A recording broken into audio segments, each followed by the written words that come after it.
All right, it is 7:44 and we are back into open session. I call to order this meeting of the Arlington ISD Board of Trustees on April 9th, 2026 at 7:44. We'll go straight into the pledges tonight, and they'll be led by Short Elementary student Ian Owens.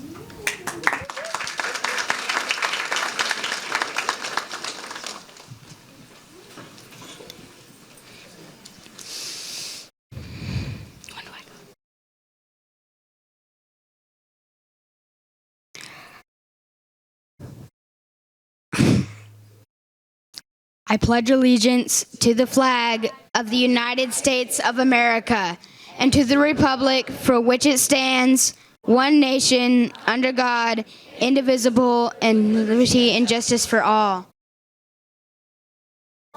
The Texas flag.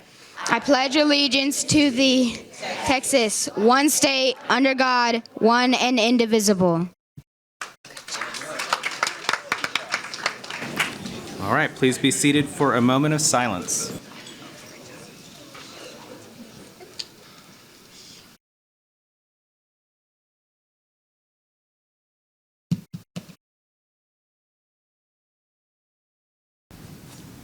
All right, I'll turn it over now to our Chief Communications Officer, Taina Northington, to learn a bit more about the student who led us in the pledge. Ms. Northington.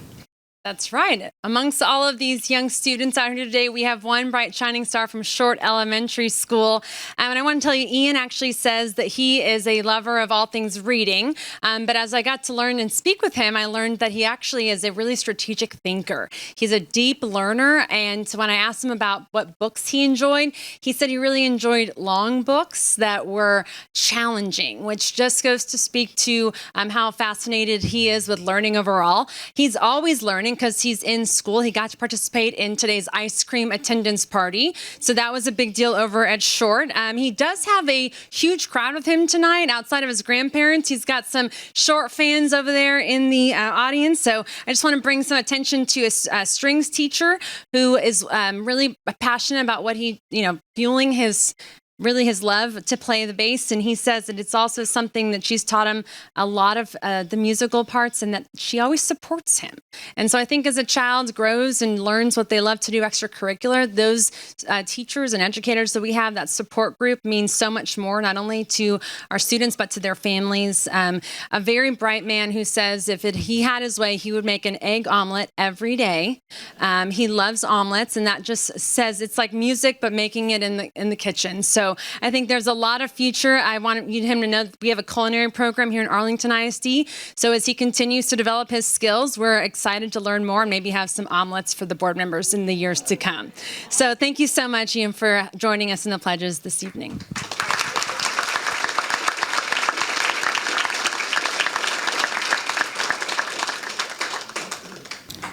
All right, that brings us to the recognition portion of our agenda tonight.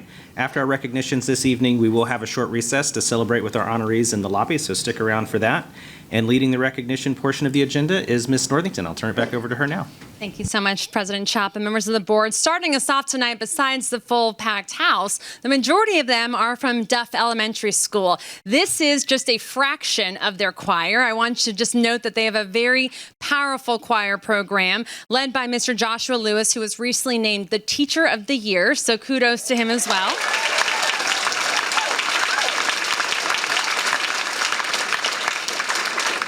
The group we have today, made up of 72 students, is part of that choir that actually has 176 students across their 4th, 5th, and 6th grades. Duff choirs have a long-standing tradition of earning superior ratings at choral festivals, and these students are proud to carry that legacy forward. In recognition of Jazz Appreciation Month, they will be performing Play That Music All Day Long by Teresa Jennings, a fun, high-energy piece that showcases their musicality, personality, and their joy for performing together. Please join me in welcoming the Duff 4th grade choir.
One more round of applause for our fourth graders from Duff Elementary School.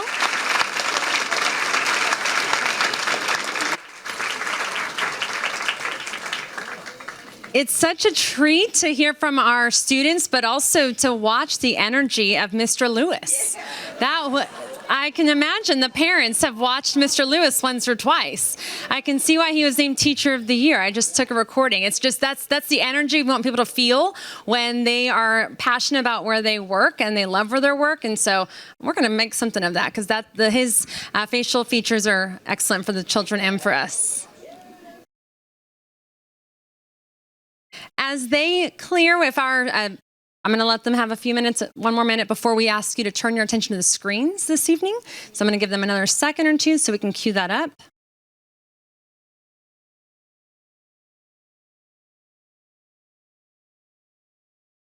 Let some people find a seat. If you would turn your attention to the screens, they are very quiet, so I'll go ahead and start our highlight this evening. We'll be highlighting our Arlington ISD Student of the Month for the month of April from Seguin High School. Tiwa Ogunhibi is our Seguin Nation Student of the Month. Tiwa exemplifies what we want out of a Seguin Nation student. She's involved in every possible activity around campus, starting with being our student council president. Also, she's immersed in the student experience. She's involved in everything she can possibly get her hands on around campus, from being a member of the girls' soccer team to being a part of our athletic program as well. I've known Tiwa for 4 years now, and I've watched her grow tremendously throughout those 4 years. I think that everything she's done has been an earned thing, not a given thing. She worked hard on improving pride and patriotism throughout our school and really pushed to better our community. She's from the first group that started Cougar Times, our Trustees Nation TV. She's one of those kids that always comes around, always say hi. I'm gonna miss her. One of the things I really respected about Tiwa was that she took ownership of her learning. She did what it took to be successful. It's a pleasure to teach students like Tiwa. She's been on varsity for 4 years. Everybody in our district, they know her as the girl who's gonna tackle you to get the ball. She is one of the girls I rely on the most, and she truly set the standard for what it was to be a Seguin Lady Cougar. Tiwa's one of our athletic training students. She's been with us the last couple of years. She's a very hardworking individual and been a great asset to our team. She's one of the most influential and charismatic teenagers I think I've ever met. She is a natural leader amongst her peers and just helps to bring a positive environment. After hearing all this, you can see how Tiwa exemplifies Seguin Nation, where excellence is a standard.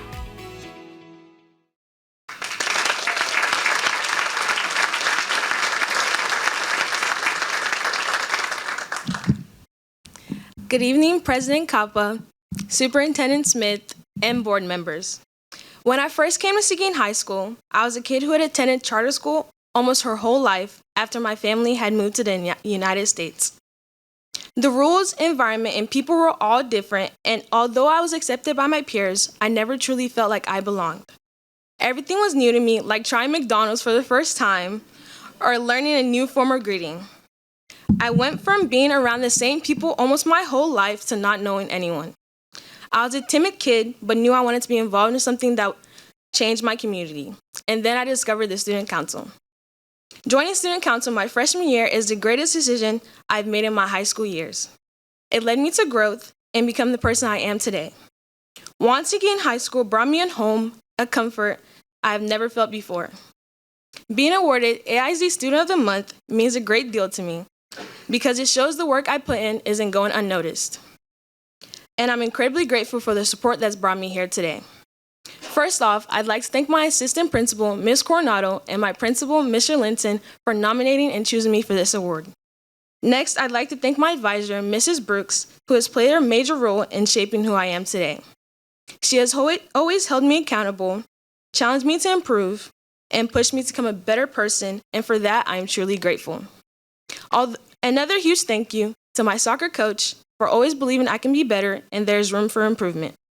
Joining Seguin Soccer brought me a second home and comfort I will never forget.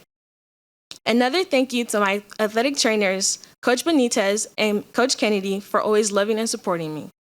Last but definitely not the least, I'd like to thank my family and friends for the greatest support system I could wish for. Because I know my parents always supported my goals and aspirations, and I'm forever grateful for them and to be raising me to who I am today, because I know it's definitely not easy. I am honored and excited to represent the Arlington Independent School District as I step into the next chapter of my life. Thank you again.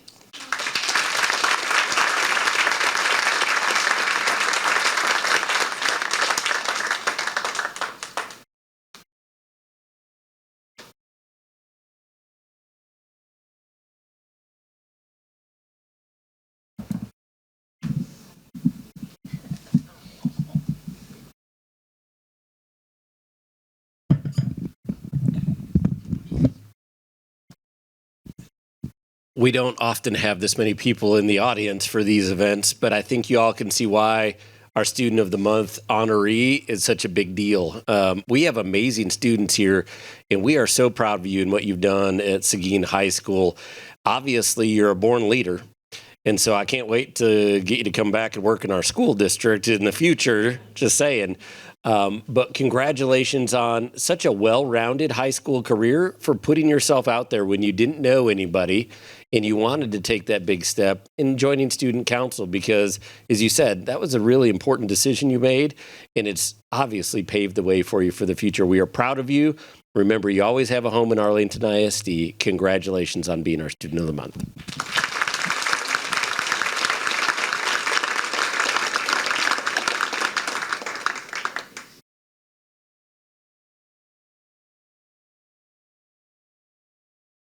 Tiwa, before we take pictures, this is a pin that the Board of Trustees wears, and we give it to people who are special to the district and have done great things, and that definitely is something that you qualify for. So on behalf of the board, there's a pin.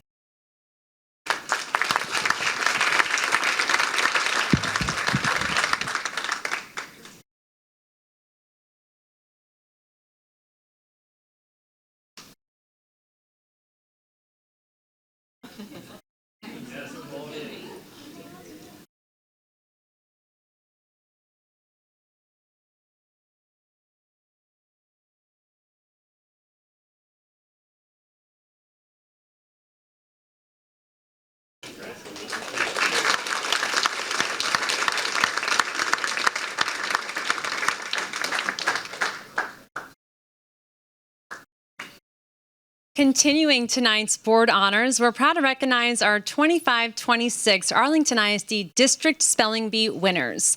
Across 3 district competitions, Area 7, Area 8, and the Spanish Spelling Bee, these students have demonstrated exceptional vocabulary, composure under pressure, and true perseverance. Their hard work and dedication to learning are really on full display, and they represent the very best in our district.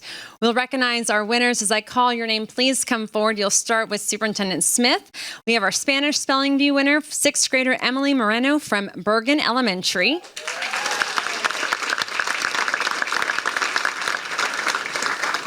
Spanish Spelling Bee runner-up Helen Chavez, also from Bergen Elementary.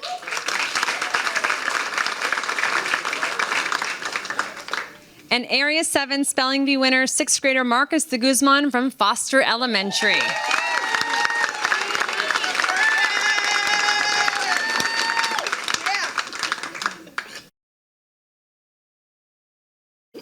And they kept our moderator going for quite a while. There are a few rounds deep that they went, and they're different regions. So if they'll come to the center, we can take a photo with all 3 of them.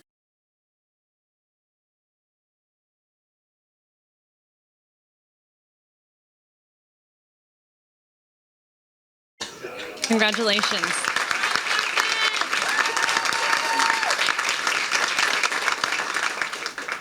Next, we are proud to recognize our Arlington ISD swimming regional and state qualifiers. The students being honored tonight each earned first place in their event at the district meet.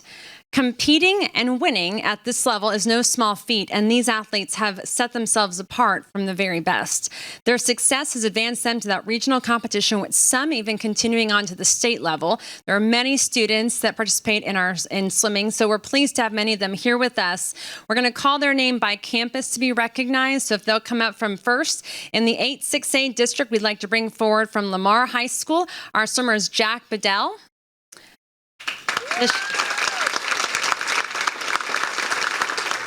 Dashel Horniak.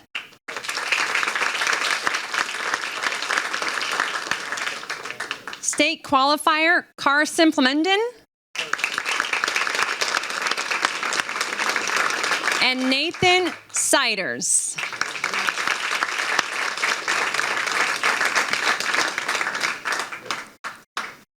There might have been a common theme, I think, with dyeing their hair.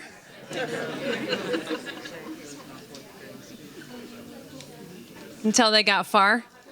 We're going to have them come to the middle with their coach.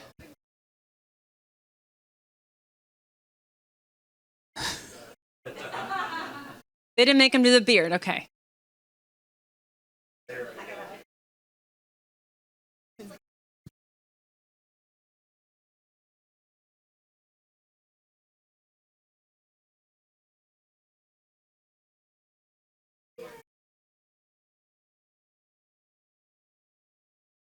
Congratulations.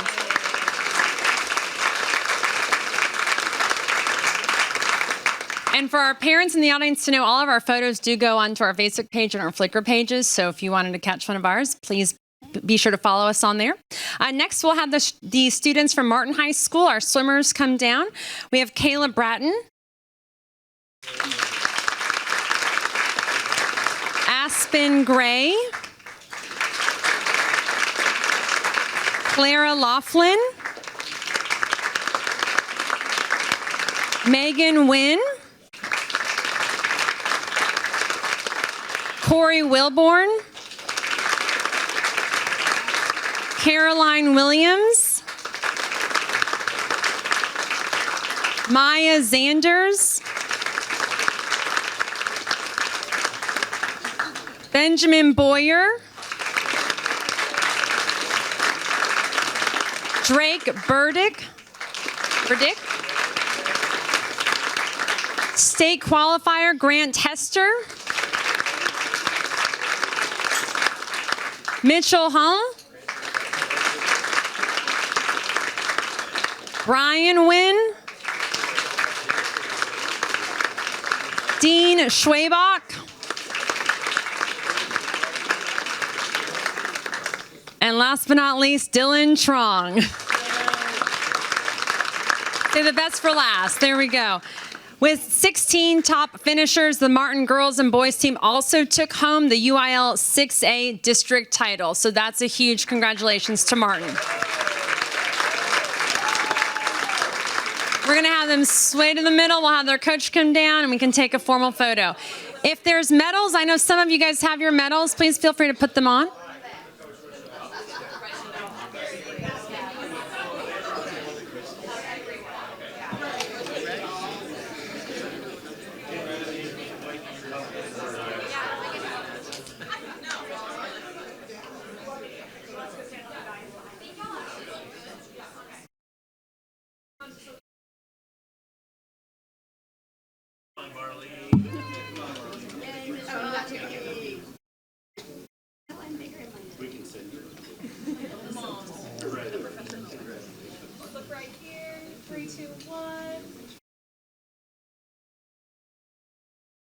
Hold. All right, there we go. Congratulations to Martin.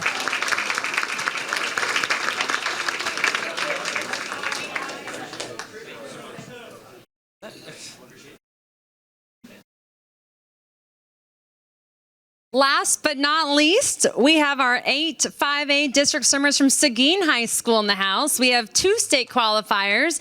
Joining us tonight, Neil Boyer,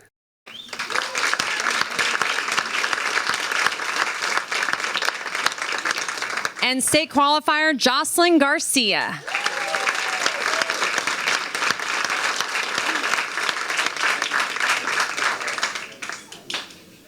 And if they'll put those proud medals on, we will happily take a picture if their coach is going to join us. There we go. Yeah, let's put the medals on. We love...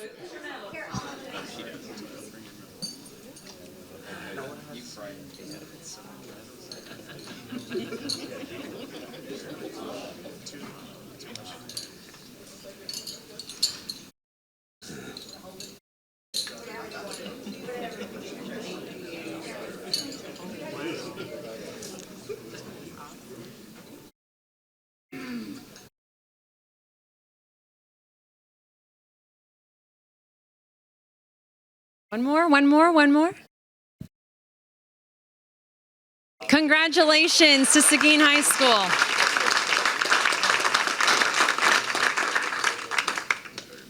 At this time, I'd like for us to turn our attentions back to the screens for a quick video of recognizing our Arlington ISD Community Partner Award. This is our award of appreciation. Our recipient this month is the Dental Health Arlington for their Smiles program and the Arlington Back to School Kickoff Partnership. Dental Health Arlington. We are a low-cost option for the uninsured in Tarrant County. We have a school-based program called Smiles, where we go into the Title I schools in Arlington and we teach 1st through 5th graders the importance of brushing, healthy eating habits, and the importance of visiting the dentist. And the students that bring back a consent that are in 2nd through 4th grade get free screenings, free sealants, and free fluoride. And we're hoping to add 5th grade in the upcoming year. This program is so important because it helps kids understand how a healthy smile connects their confidence and success in school. Our mission really aligns with AISD, keeping kids healthy in school and ready to learn. So what do we do with all the teeth that need to be restored? They get their care here back at Dental Health Arlington. And so one of the things that we do whenever they come here is we bring the families in and we not only treat the patient, but we can treat the whole family. We see from 0 to 99, and we're able to provide access to the entire family where they're able to keep their teeth well until they're 80. We are also proud supporters of the AISD Back to School Fair each year, where around 10 volunteer dentists help screen between 500 and 600 students. We've been honored to be part of this event since the very beginning.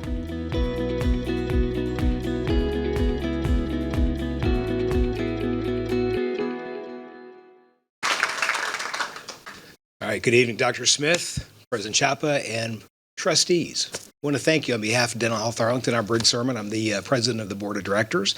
We want to thank you for the partnership. We can't do what we do without the support of the schools, the administration, the teachers, and the parents, and the students themselves, and of course with your support. So thank you very much.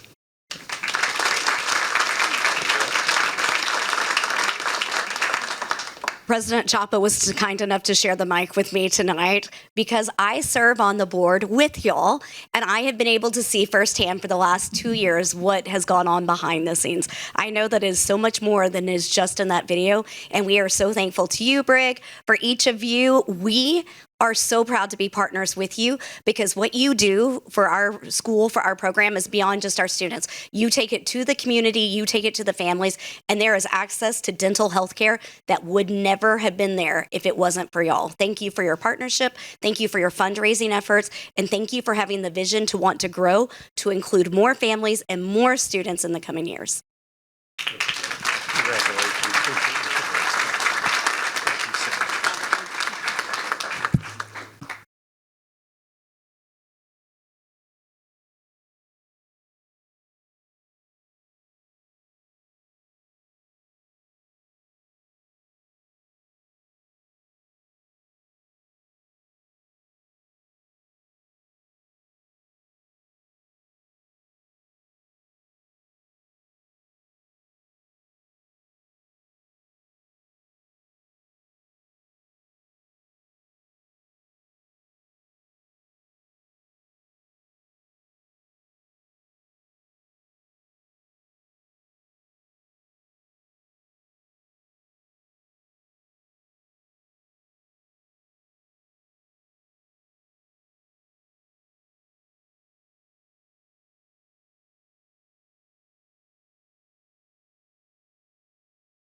Okay, that concludes the recognition portion of our agenda tonight. It is 8:10, so we'll head to recess. But before we do that, I do want to recognize her because she is here, and she's now on the board of Dental Health Arlington, or has been on the board for a long time, but former AISD trustee Keisha May is here tonight.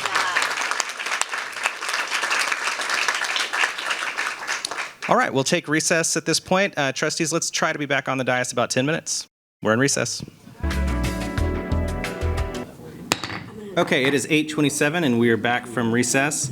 The next portion of our agenda tonight is open forum for agenda items. Ms. Crossano, do we have any speakers registered for open forum? President Chapa, we do not. Okay, that brings us to our report portion of the agenda tonight. I understand that we are foregoing Governance Committee and Finance and Academic Committee reports, so that will take us straight to item C for reports, which is a update on our 2019 bond program. Dr. Smith. I'd like to invite Mr. Kelly Horn up to give us our most recent update on the projects that our voters approved in 2019. Thank you, sir.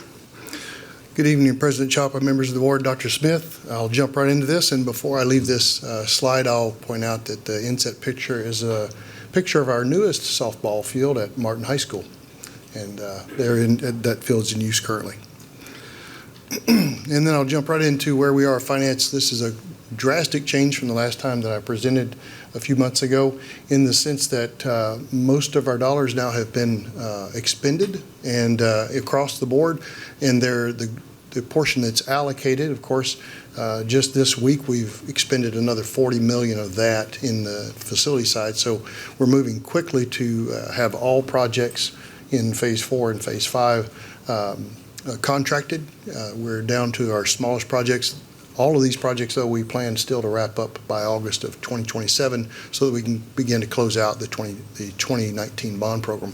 And so I'll just draw your attention to the bottom. You can see at the bottom of the page, after our costs for issuance and then the arbitrage liability that we, at this point, we expect that we may have, there'll be roughly $38 to $40 million at this point in interest earnings, and that number still may go up as we begin to work towards closing out the bond.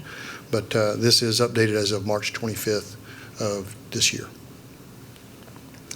This slide shows a list of all of our projects. You can see most of our projects now have moved into construction and of course closeout and completion. We still have a few that the small projects that we're holding in design. We can't put them all out on the street, as we say, to bid at one time, so we strategically just put them out and make sure that we have good coverage. But week by week, those design projects are going into bidding stage. And again, of the 14 in bid currently, about 6 of those were bid this week, and all projects that we bid this week came in under budget. And we'll begin to wrap those up and present contracts for the superintendent to sign. And then I'll go through phase by phase just where we are. The Bowie and Seguin projects are in phase 1 are under construction. If you drive by those 2 campuses, you'll see that the contractors mobilized on those particular fields to get those started. Those are softball fields for those 2 campuses. And then, of course, we're in closeout on the Martin and Glaspie project at this point in time. In phase 2, we are in closeout on Arlington High School. Those projects that we show in construction, Foster and Johns, they're actually in a group with Atherton. They're going to move over into closeout this week, or next week, And Wildman, of course, has just begun, and you'll see a picture at the close of this presentation that actually shows not Wildman, but Cravens Field in all of its destruction. And so both Cravens and Wildman are actively in construction now. The same goes with phase 3. Lamar, that's a 2-year project. All of our high schools take 2 years to complete, or 2 summers is the way we look at it. Not 2 years, but 2 summers. The Little and Miller projects are wrapping up quickly, and as I mentioned a minute ago, Cravens along with Wildman is in demolition right now, and we'll move towards construction of the actual bleachers and buildings very quickly. And then in phase 4, all of these projects that are in the bidding stage here, with the exception of Wimbish, those are the projects that bid this week and came in under budget. And then those projects that I show in design, again, are just being held to bid those out piece by piece, with the exception of Young. Young is being wrapped up in the design process right now, and we're working with the city to receive their comments that we can include in the Young project as we get ready to bid it. So we're moving quickly into phase 4 to get all of those under construction and again, wrap those up this year. And then phase 5, these are most of our really small projects. The projects that you see in bidding, of course, the largest project in that, of course, is the junior high concessions, and then, of course, the lighting that we plan to include with that for those junior high fields. And of note here, our hub participation went up, and we're back over 25%. This will probably be the last time that I can give you hub numbers, because as many of you are aware, This April 2026, the state closed that designation and changed it to what they call Vet Hub now, and they no longer recognize minority and women-owned businesses as hub category, and so we won't be able to continue to monitor that like we have in the past. We will on the projects that we have under contract right now. We'll continue to monitor those through closeout, but we won't get numbers on the new projects at this point. And with that said, I'm at my discussion slide, and I promised you I'd have a picture of Cravens Field, and actually it looks a little different than that because most of that debris has been down and moved away at this point in time. And so with that said, I'll open up to any questions tonight.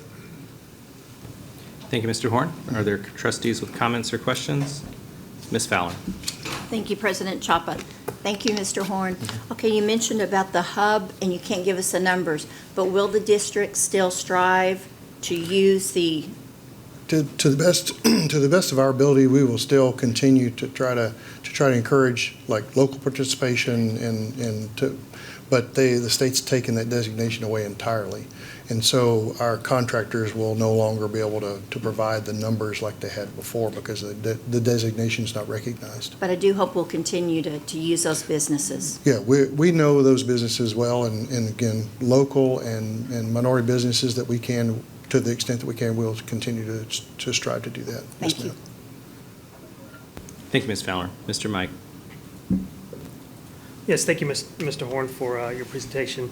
Just to tack on to what you talked about, the hub designation, just from personal experience, in my business, we were hub designated, but we were also vet hub designated. Mm-hmm. Once that change came into law, several hundred drug testing facilities kicked off. Mm-hmm. And so in the state of Texas, there are only 3 designated drug testing facilities now, and mine included. Mm-hmm. So that's how much of a significant impact right. This law has changed with all the hubs designations. Yes, sir. Thank you, Mr. Mike. Are there any trustees with comments or questions? Okay, seeing none. Thank you, Mr. Horn. Yes, sir. Thank you. Okay, that brings us to item D tonight. This is a follow-up report on our teacher retirement system active care. So trustees, we presented last to you in December. Mr. Kale and Ms. Stanbaugh were here, and we promised you a follow-up on some questions that came up. One of the things that we don't want you to think is when we bring something to you and we say we don't have a recommendation at this time, it doesn't mean that the work doesn't happen behind the scenes. And so I'm going to turn it over to Scott and Holly and tell you a little bit more about the things that continue to happen as we explore these options for our teachers and staff across the district. Thank you, Dr. Smith. Good evening, President Chapa, board members, and Dr. Smith. We're very appreciative of having the opportunity to share this with you this evening. I wanted, before we hit go on this first slide, I want to give you context of what we want to share with you tonight. We're all very aware that this topic, whether it be TRS, active care, or whether it be healthcare in general, is a pretty involved subject. And we know that it's one that is also highly personal and affects people deeply, not just in terms of their health care, but in terms of their cost. And so what we're going to take you through tonight pretty quickly in a few slides takes you through the history of where we've been in terms of the initiatives that we've followed and the progress that we've made. And it's important, I think, to understand that foundation, although it'll be brief. What are the root causes of healthcare? Again, most of this will be a brief overview, but we're going to touch on that because until we really internalize what those things are and appreciate what they are, I'm not confident that we're going to be able to address them. And so I'm hoping that we do an adequate job on sharing that with you. We're going to talk about market data and employer contributions, particularly some differences between school districts, Arlington ISD included, as well as the private sector, and wondering why maybe some of those costs are so different and some of those premium contributions are different. We're going to show you a little bit about the work we've done behind the scenes, to Dr. Smith's point a moment ago, in doing a comparative over the last several months between SWHR and TRS Active Care, and looking at options to model a different program within Arlington ISD, should that opportunity present itself from a timing perspective to be the right thing to do. We're going to talk a little bit about the option of on-site clinics, and then how wellness plans contribute to what we're trying to do and what their real value is in our particular plans, and then finally rolling that up into where it leaves us in this report with those primary options that are available to us to hopefully do something meaningful in the future to address this challenge, which we all know is healthcare. So to go ahead and get started, I covered this, but we're going to review those potential healthcare and wellness opportunities. We're going to cover that general overview that I just shared with you. So from a history of advocacy and wellness efforts, AISD has advocated for flexibility to exit TRS due to active costs for some time. In fact, in 2019, I also had the opportunity to testify in front of a House committee alongside TRS and really share what our challenges and concerns were. And that was the beginning of starting to have some advocacy as well as some influence. And that contributed to, we believe, a much deeper partnership than we'd ever had before. In fact, than most school districts had before with TRS Active Care in trying to make progress on this challenge we call healthcare. That ultimately evolved, it wasn't the bill we sponsored, but that ultimately evolved into Senate Bill 1444, allowing districts to opt out of TRS Active Care. And then we launched, in turn, an employee wellness program in 2018. Our purpose in doing that, we'll talk as we go through this presentation, and I say this sometimes maybe too directly with my own staff, but if you don't get sick, you don't have to get well. And if you don't get sick, it doesn't cost anything to get well. And so as straightforward as that sounds, the reality is wellness is a big deal, not because it's some trendy thing to do, but because it's in the best interest of individuals and it's in the best interest of the collective cost of the plan. We've gone more than just putting some website out there.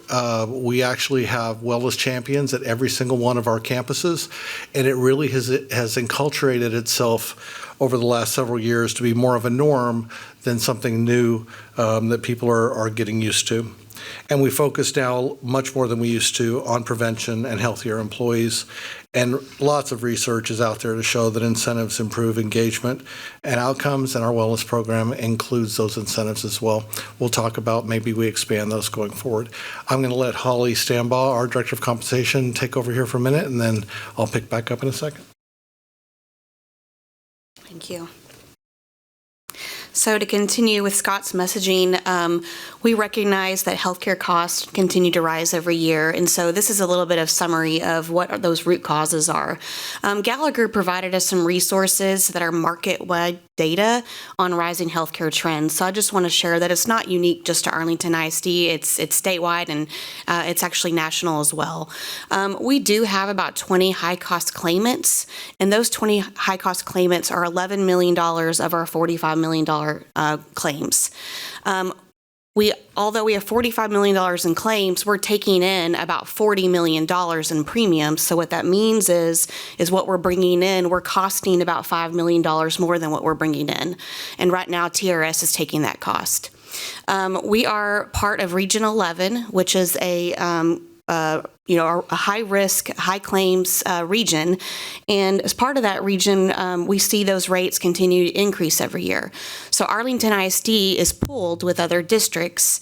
And although we have measures and efforts that we're trying to do to promote wellness and reduce claims, unless those other districts are also doing the same thing, it's going to make it challenging for us to see our regional rates lower. So we're focusing on us, but we certainly want our neighboring districts to also promote wellness as well, so we can see some of those premiums go down.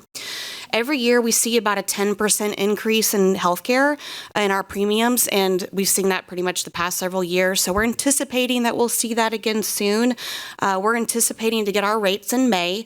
My understanding is that the TRS board is expecting to meet at the end of April, so we'll be looking for those rates, and we'll communicate what those are to you when we have those available.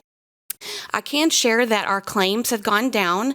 We recently did a new claims analysis, and last year we were at 122%, and this year we're at 115%. Now, that's not exactly where we want to be, but it does show that we're making efforts and we're seeing those claims go down. You know, this weekend we have the zoo run. We have several hundred of our employees that are actively involved in that. We're excited about that. We just did the traveling trophy where we recognized some of our wellness champions for the efforts they're doing at their campus, among lots of other things. So I believe that those efforts that we're doing are paying off, and you see that in our claims data. Ultimately, even though we're seeing those drop, we certainly want to get below 100%, and we're advocating to the best of our ability with our employees, utilizing our wellness champs to get out there and have conversations at the campus and the department. This is a market comparative where we looked at private sector data and compared it to our Arlington ISD data. But before I get into the private sector, I do want to share UEA sent out their recent comparison. They do that every year. And I always add in the wellness incentive to say, with the wellness incentive, where would we be? And we would fall about 19. That would be for our hourly employees. And we do a slightly different contribution for our exempt, but it's not a big difference. Now, even though we're 19, I will share that Irving ISD is number 1, and they're contributing $506. So there is some room for improvement if we want to be more competitive in our contribution. On the left side of the image, you'll see year after year. On the top is the employees, and at the bottom is the family. And you'll see that those increases continue to go up every year due to these rising healthcare costs. But then you'll see subsequently that the employer share is staying on trend with the rising cost of the employee. So the cost is going up for the employee, and in the private sector, they're continuing to keep that trend. So you'll see the employer share for the employee only has stayed about 83%, even though those premiums are increasing. And then for family coverage, you'll see that that employer share averages about 72%, even with those premium increases. Arlington ISD employee coverage is 63% in comparison to the private sector at 72%. So that's not too bad. We're fairly close into that coverage, but where we are behind is our family coverage. We're at about 16% when you compare to the private sector and what we're contributing. If we wanted to compare with the private sector, apples to apples, we would need to add about $12.5 million per year to be competitive. So our employee contributions aligned with the private sector. Now, understandably, that's a lot of money. So we need to consider what we could reasonably do if we wanted to be more competitive in the market. All right, Scott. So the next 2 slides, I'm going to hit one, then Holly will hit the second one, are intended to show the kinds of exploration that we've done to consider, okay, so what can we do different? What can we do to take initiatives of our current state to make things better? And the first thing that we did was we went and actually talked with our neighbor across the parking lot. They were extremely helpful and supportive in those conversations, and it was over a number of weeks that we had those conversations about if we went to a single system, and for anybody listening, please don't believe that, hey, this is the decision that's made or this is where we're going. This is what we're trying to provide is evidence that we're exploring options, not that we've made decisions, because we want to understand what those options look like as we try very hard to solve these issues. And in these conversations with Southwestern, the question was, if we give you the economies of scale, if we were in fact an independent carrier for Arlington ISD, if we were self-insured, and we went just with your system, what would that mean in terms of cost breaks and cost efficiencies? And the long story short, there's a lot of information on that slide, but the long story short is because where our current ratio is of claims to premiums, it's not much better. Now, What happens over time when you have ultimate control over your own plan is you can put a lot of things in place that you might not be able to get in place when, despite the best of intentions and efforts, a TRS is trying to serve hundreds of districts with hundreds of different interests and varying different levels of receptivity to trying different things. When you run your own plan, you assume more risk financially. You also have a lot more control. So the Southwestern Health Resources model that we talked about them with, I believe, starts to show payback after you've been in the system for 3 years. You start to see that return on investment. Obviously, we would like it to be faster. That we'd like to be in a better position. So we'll talk a bit more in a minute about how we go about getting our actual claims down so that we are more marketable, whether it be this model or whether it be any other model. And that magic number is to get below 100%. So what's that mean? What that means is we've got to stop spending more in claims than we're bringing in premiums. And the way to do that is either you lower your claims, ideal, or you raise your premiums, which obviously they're already higher than most people can afford in many cases. So the wellness objective is intended to lower those. But this is one model. I think there's still some viability to it. I just don't know that we're ready in terms of what our current claims ratios are. You heard Holly say a minute ago that we've seen progress dropping from 122 to 115. That's on the right trajectory. If we continue that trajectory, this will become more of a reality and an option should we want to pursue it. There's also other pros and cons, of course. So the next, and Holly's going to speak to this, but the next thing that we've looked at and saying, okay, what can we do different to serve our employees to also address costs, is we looked at the details of what it would look like to implement a care clinic model. I'll let Holly speak to that. Yes, we've actually spoke with different clinics, but Care ATC is one of the models that you see here. I will share too, we've actually done personal on-site visits at Denton ISD and Mesquite ISD's clinics to see how those operated over the last year or so. We've had a lot of great feedback about those clinics. One of the good things about clinics is it is an opportunity for employees to get access to care very quickly because it would be here locally. When they get quick access to care, it helps overall health and chronic condition management. When you get those under control, then you see with this Care ATC model, there is return on investment, but it does come with the cost. So Care ATC is just, again, one example of different models out there, but there are some options that we could consider. But those options do cost anywhere between $2.5 million to $3 million per year. But if we do it with Fidelity, then we certainly have an option to lower claims, which could end up at a later time putting money back in our pocket or money back in our employees' pockets by being able to reduce those overall premiums. So Scott mentioned that we've been looking at some ways or considering some ways to reduce our claims. You guys are familiar with our wellness program. We use Vitality, and Vitality has different tiers. And one of the tiers, if an employee reaches it, we give them an extra $51 per month, which is $612 a year. We also pay over the state mandated minimum of $225. So for our non-exempt employees, our hourly employees, we pay them we contribute $314, which is $89 above the state mandated contribution. And then if they participate in wellness, they get another $51.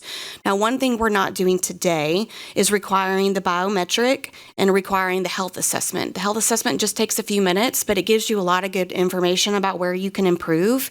And you can use that information to go visit with your healthcare provider at the biometric to say, here are some areas that I need to improve. And so one of the things we're considering is requiring our employees to do the biometric and the health assessment. And if they do not, we're considering saying, well, if you're not going to participate in that, we'll move you back down to the state mandated minimum in order to incentivize our employees to participate. Now, I will share with you, we do free on-site biometrics. We certainly would make a plan to make that more available to our employees as often as possible.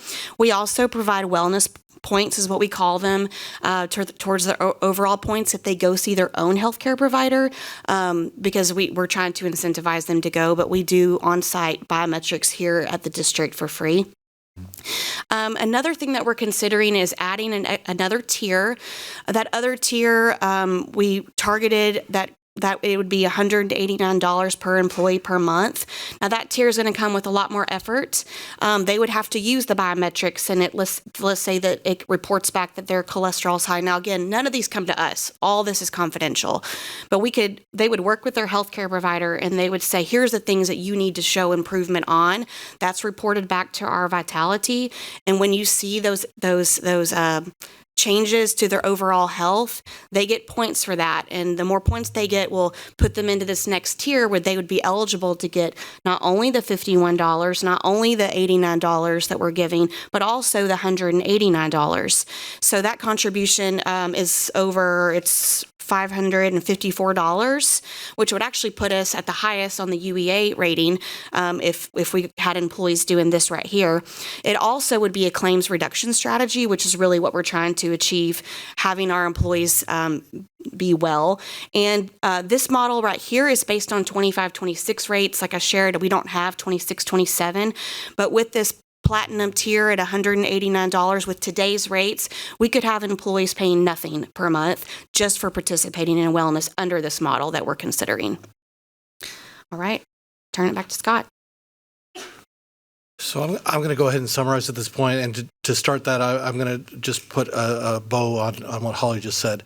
That's a lot of information, a lot of details. I want to remind everybody that might be listening, we're not making these changes today. We're exploring options, but the gist of what Holly was just sharing was wellness has been put into our culture now for some time. We're starting to see the value of it. We're starting to see the acceptance of it, and we're hoping to elevate the wellness program at this point to have more influence and a little more leverage, a little more reward when it comes to behaviors that keep people from getting sick in the first place. When you first start a program like that, you don't want to go too fast. People are getting used to it. It's new and it's different. And we're at a stage now with it being enculturated where we'd like to take it to a next level. So we're confident that the interaction between the employee and their doctor is truly taking action on those things that come back. It's not just about taking a biometrics exam. It's not just doing a healthcare questionnaire. It's about what that tells the doctor and some evidence that there's action without crossing the line of sharing medical information with us. But we know that they're taking action to intervene in whatever may be one of the flags, and that therefore they're really stopping whatever illness might otherwise be forming with the individual. So that helps the person and obviously helps long-term cost. Most of the big ticket costs aren't things that happened because you got the bug last week. The big ticket costs are things that happen over time. They're heart disease, they're cancers, and they cost a lot of money aside from the human toil that goes with them. So we know that we have to get involved early, and we're hoping to take steps with wellness that take that to a different level than it's at today. So one of the things that TRS shared with us just in the last week or so is that they're actually going down the path of strongly considering, I don't believe it's formally approved yet, but strongly considering a pilot with, it sounds like a target of 2 school districts in the state of Texas. Assuming they go forward, we have been told that we are likely to be one that would be invited of the 2. What they're talking about from their pilot perspective, and this is more of an immediate, could have an impact as we continue these other things in the background, is that they're looking at different tiers of networks within the same plan, that an employee has a choice of what that tier is in terms of the actual network, and those networks have different costs. So hopefully that will give more opportunity to people within the same plan to make individual choices that work for them, either more expansive choices in terms of providers, for example, or more limited choices with lower cost. So I think it's exciting, and I think it's a product of the partnership that we've put together with TRS Active Care over the last several years, that they're willing to consider us as one of those 2 pilot districts, and we'll see where that goes from here. Considering the affordability of market-based increase in district premium contribution, $12.5 million is a lot of money. It wasn't intended to put up here to say that we're just going to find those dollars and it's going to be fine. It was intended to shed light and be transparent with all of us about where we're at. And a lot of times we hear school districts, why are premiums so high in school districts? The chart you saw earlier is at least a good part of that answer. We contribute, not Arlington ISD per se, but school districts as a whole contribute at a different rate to their employees' health care than does the private sector.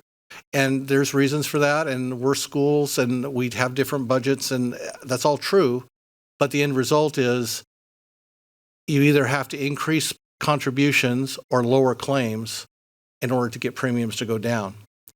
And that's a key factor, and whatever progress we make toward that would be helpful. We talked a lot already about the enhanced wellness incentive and adding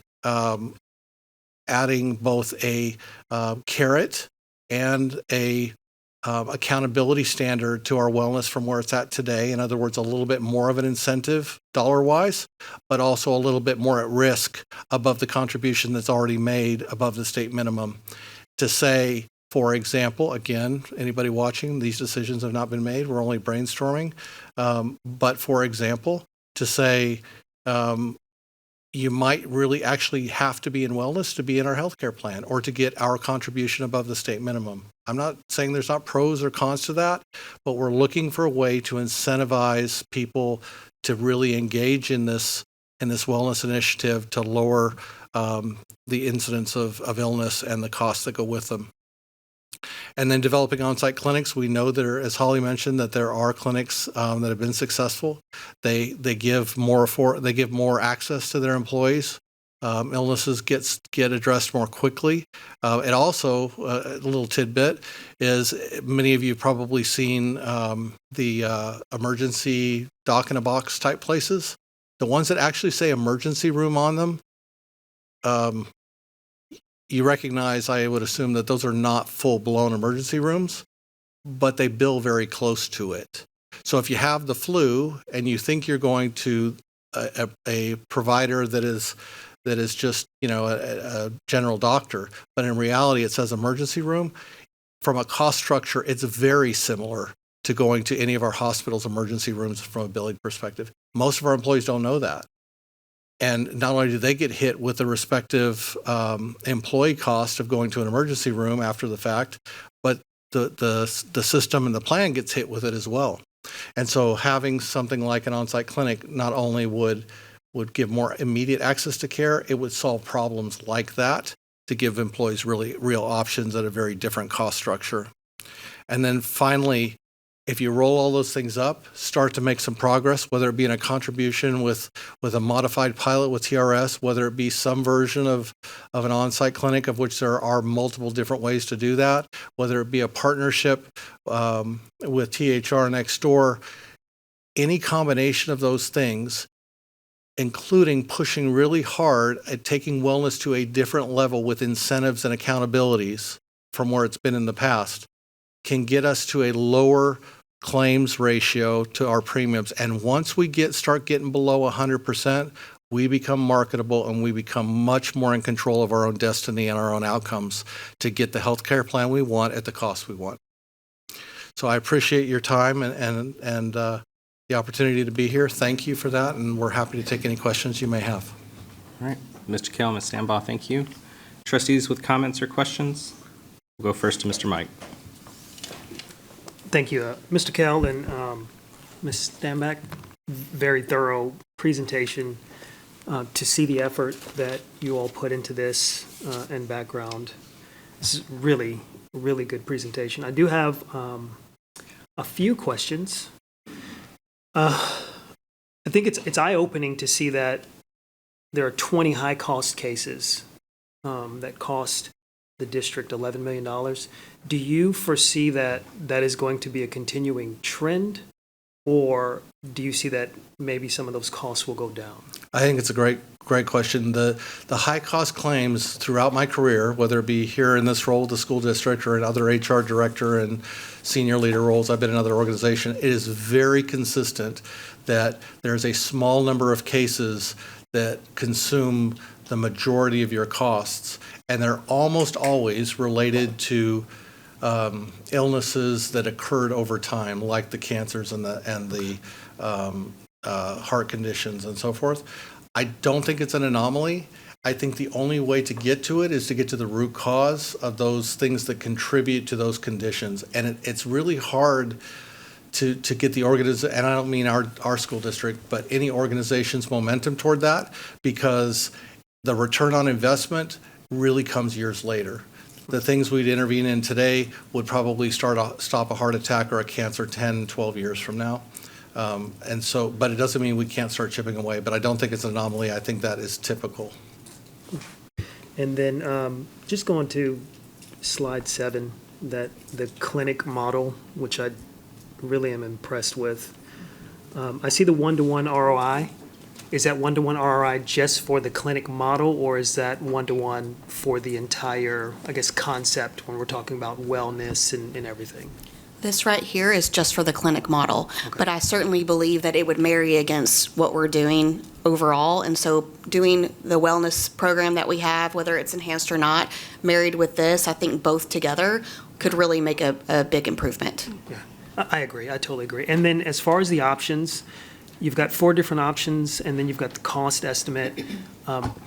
Does the cost estimate cover, I guess if you pick option 1, then that cost estimate will still be the same no matter which option you chose? So it's a blend of the 4. So depending on the option, one or two of the options is a little bit less. They didn't break down exactly which option was the $2.5 million versus the 3, but we could plan design it however we want. But they did say in most of these cases here, they'll run anywhere between $2.5 million and $3 million per year. And then I would assume that the employees and their family members who use these clinics, they would pay and we'd have a break-even point? There is a way to do that where the rate's reduced for the employee, and certainly you can add spouse and children as well to that model as well. And they can set lower rates, which then lowers those premiums that are being paid versus the claims coming in.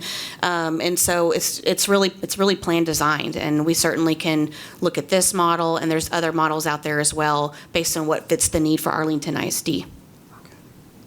There was one more. Oh, yes, on slide 9, the pilot program. So I know everything that you all have presented tonight, we're just researching, talking, doing all of that.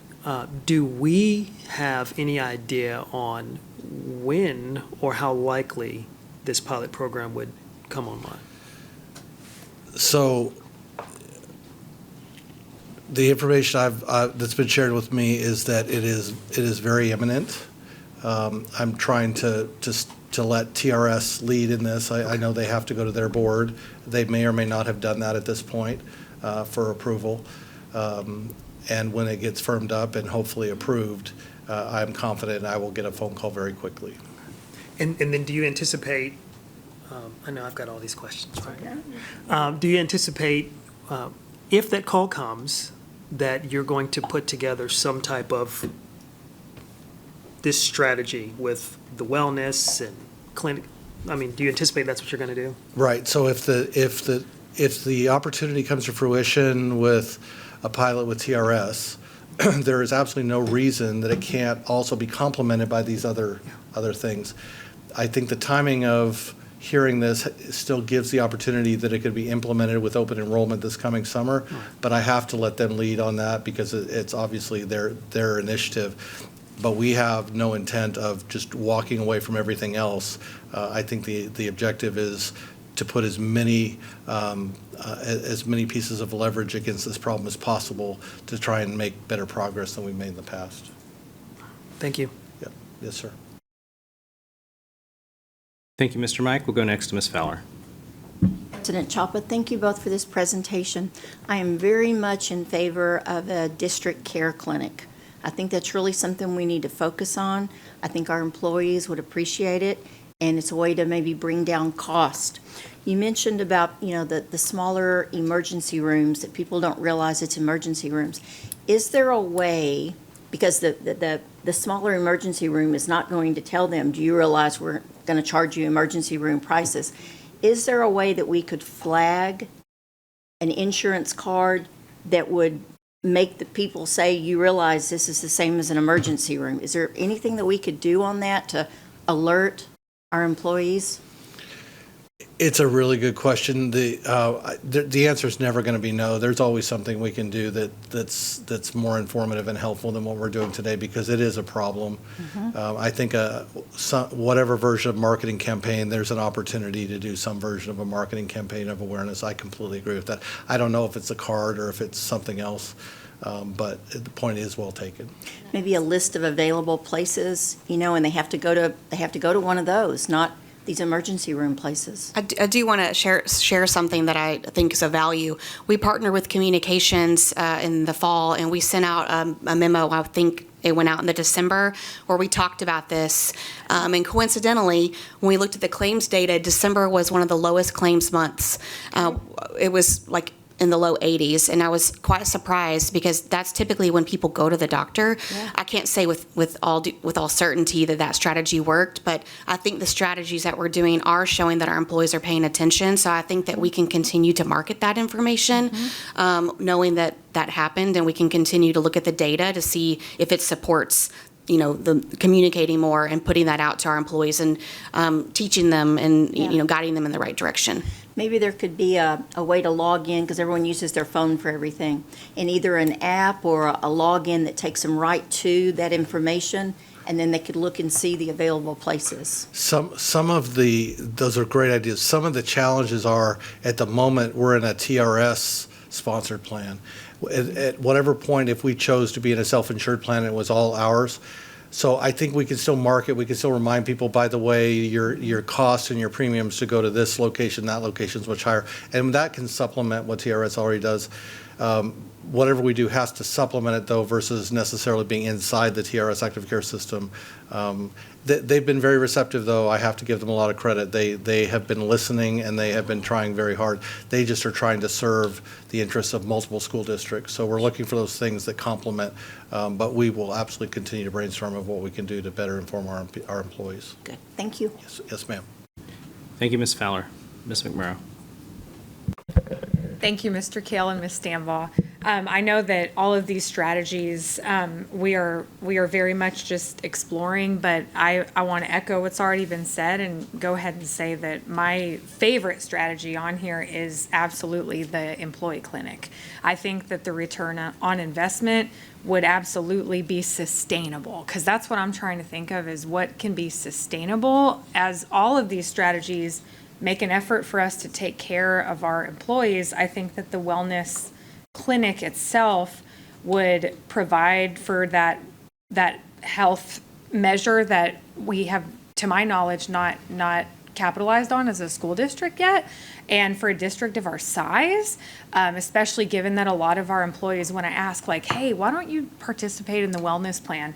A lot of them just say, I'm just so busy and I got to do paperwork and I have to keep up with this. And, actually, when I was an employee here, I was in the same boat. I never did tap into the wellness plan, even though everything was clearly there. I could have done it. We have a lot of our employees that just don't. One question that I had for you guys, as we look at putting together in the near future our next legislative agenda, I know that our 2025 legislative agenda, we had a goal to continue to increase access to affordable health insurance options for public school employees. Are there any specific asks beyond that you guys feel as though we should articulate going into the 90th legislative session? You asked my favorite question. Thank you. It's short answer, and it's a difficult ask, but it would be game changing for the state to fund school district health care to the same degree that it funds the healthcare system that other state workers, is it ERS, are a beneficiary of. It is very different. Now, some of it, so that full disclosure and we're being fair, there are different risk pools between the populations. There are elements like that do differentiate the cost. Yeah. But additional funding for health care to get us more competitive with the rest of the market. Dismissing the difference because it's private sector is not value added. It's still real. Employees can choose to go lots of places, including teachers. Right. And we are not funded for health care comparatively to where other state employees are, and it would be really helpful to put some spotlights on that. Yeah. And to really ask for some consideration. That's spot on, and in our conversations with legislators, the question has always been, why can't teachers and school district employees be protected in their health care just as other government employees around the state are? No one's ever been able to answer that question because there is no answer. There is no answer. And yet, not one bill, to my knowledge, was filed last session to do this. So thank you, and I hope that is a direction that we take when we build our next legislative agenda. And I really appreciate y'all bringing these great strategies to us tonight. Thank you. Yes, ma'am. Thank you. Thank you, Ms. McMurrow. Mr. Wilbanks. Thank you, President Chapa. And to piggyback on what Mr. Kellen in the question comments Ms. McMurrow just made, is I would absolutely be in favor of us putting this front and center in our legislative agenda, given the interim charge. And I think there's going to be, if it makes sense, given the hearings that are going to come up in June and August on the interim charges of both the House and the Senate, if it makes sense to get down and testify on this very issue, to bring it front and center to our legislators across the state. Thank you, Mr. Wilbanks. Any other comments or questions from trustees? I do have a couple, Mr. Kale. To Mr. Mike's point about the high use cases, so it looks like it's about 25% of our spend. I know you said that that's not an anomaly across organizations, but has anyone figured out a way to mitigate that effect of the high cost cases? Is there any tool available to do that? Yes, highly leveraged, and I'm using that word politely, right? But leveraged in terms of incentives and disincentives from a cost perspective to fully engage in wellness. Yes, 100% makes a difference. Okay. And then I had a question on the summary slide, we've got a lot of different options. My guess is that the ultimate is going to be that we do some combination of all of these things. Yes. On the developing on-site clinics, we're estimating potentially a spend of $3 million a year. Some of these have other additional costs to add on to that amount. What amount, do we have any idea of what spending money will do to save us money by implementing these things? Because right now I think it looks like the delta on our costs to spend or claims is we got $45 million and we brought in $40 million in premiums. So that's a $5 million delta. Do we think that engaging and spending more than, say, $5 million is going to save us more than $5 million? My objective, I wish I had a balance sheet to show you. I just don't have that computation in front of me. But my objective is to spend money on things that I believe are going to reduce claims. Because if I can reduce, it's almost like a roadmap. If I can reduce claims, I don't want people who are sick not going to the doctor. If you're sick, if you need a doctor, if you need care, you should go. Please, I hope no one takes that message otherwise. However, anything we can do, whether it be wellness, whether it be a care clinic for accessibility, anything we can do that will reduce claims costs, which we will closely analyze before we make a final recommendation of what we think is the best interest of the options we've given you, has got to be targeted at reducing that, because on that roadmap I referenced, if we can reduce the claims and get below 100% claims to premium ratio, we just became an enviable book of business for all sorts of alternatives, whether it be self-insured or otherwise.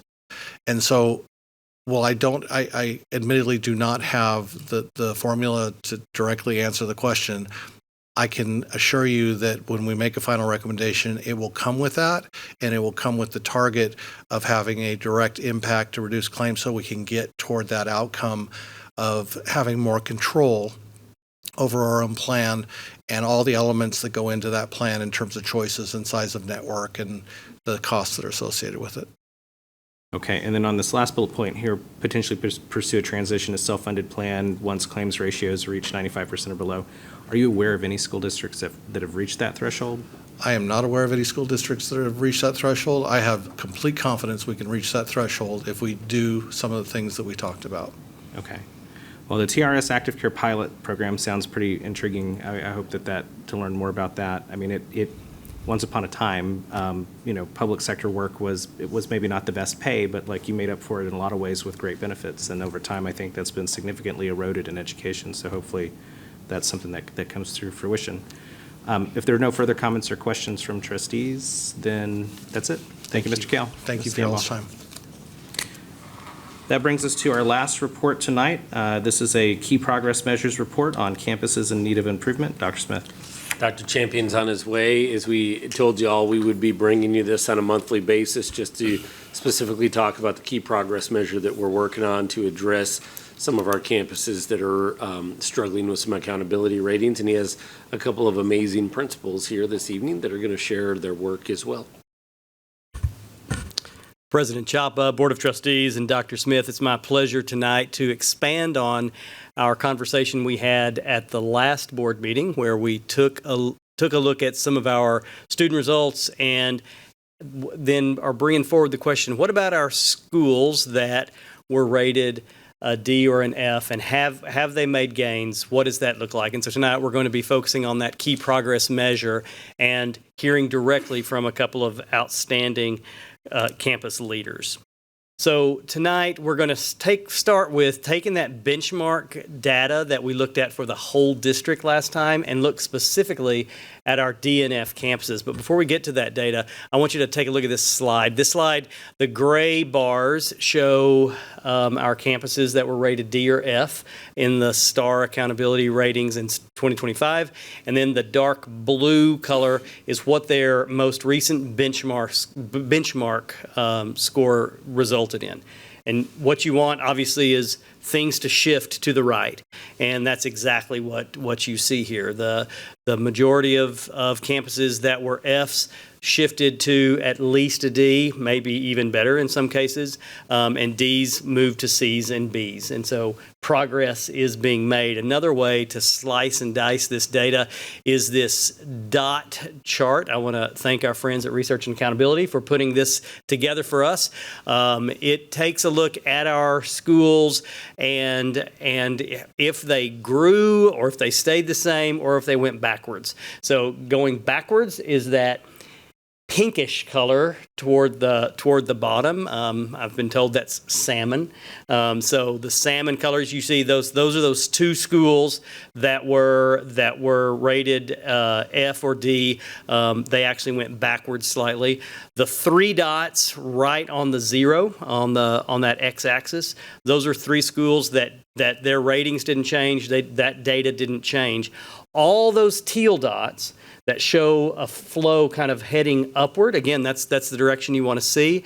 Those are all campuses that made progress. So one of the questions that a trustee asked was, are we making progress? Are the things we're doing showing progress? And the answer is definitively yes. As a matter of fact, there's one dot that's way up there in that far right-hand corner. That's Blanton with their remarkable results that they got on the most recent benchmark scores. So we had a trustee at the last meeting, Trustee Wilbanks, asked specifically about closing the gaps. And so we have some data here that takes a look at that question specifically for our schools that were rated D or F in the 2025 accountability system. And so this chart takes a look at scores from 2024 STAR. That's intentional, not 2025, because closing gaps takes a little bit of time. It's also a year after the shift in STAR took place. And what's happened. And so as you take a look at those, at the data from 2024 start to 2026 benchmark, where did we see movement? Where did we move backwards a little bit?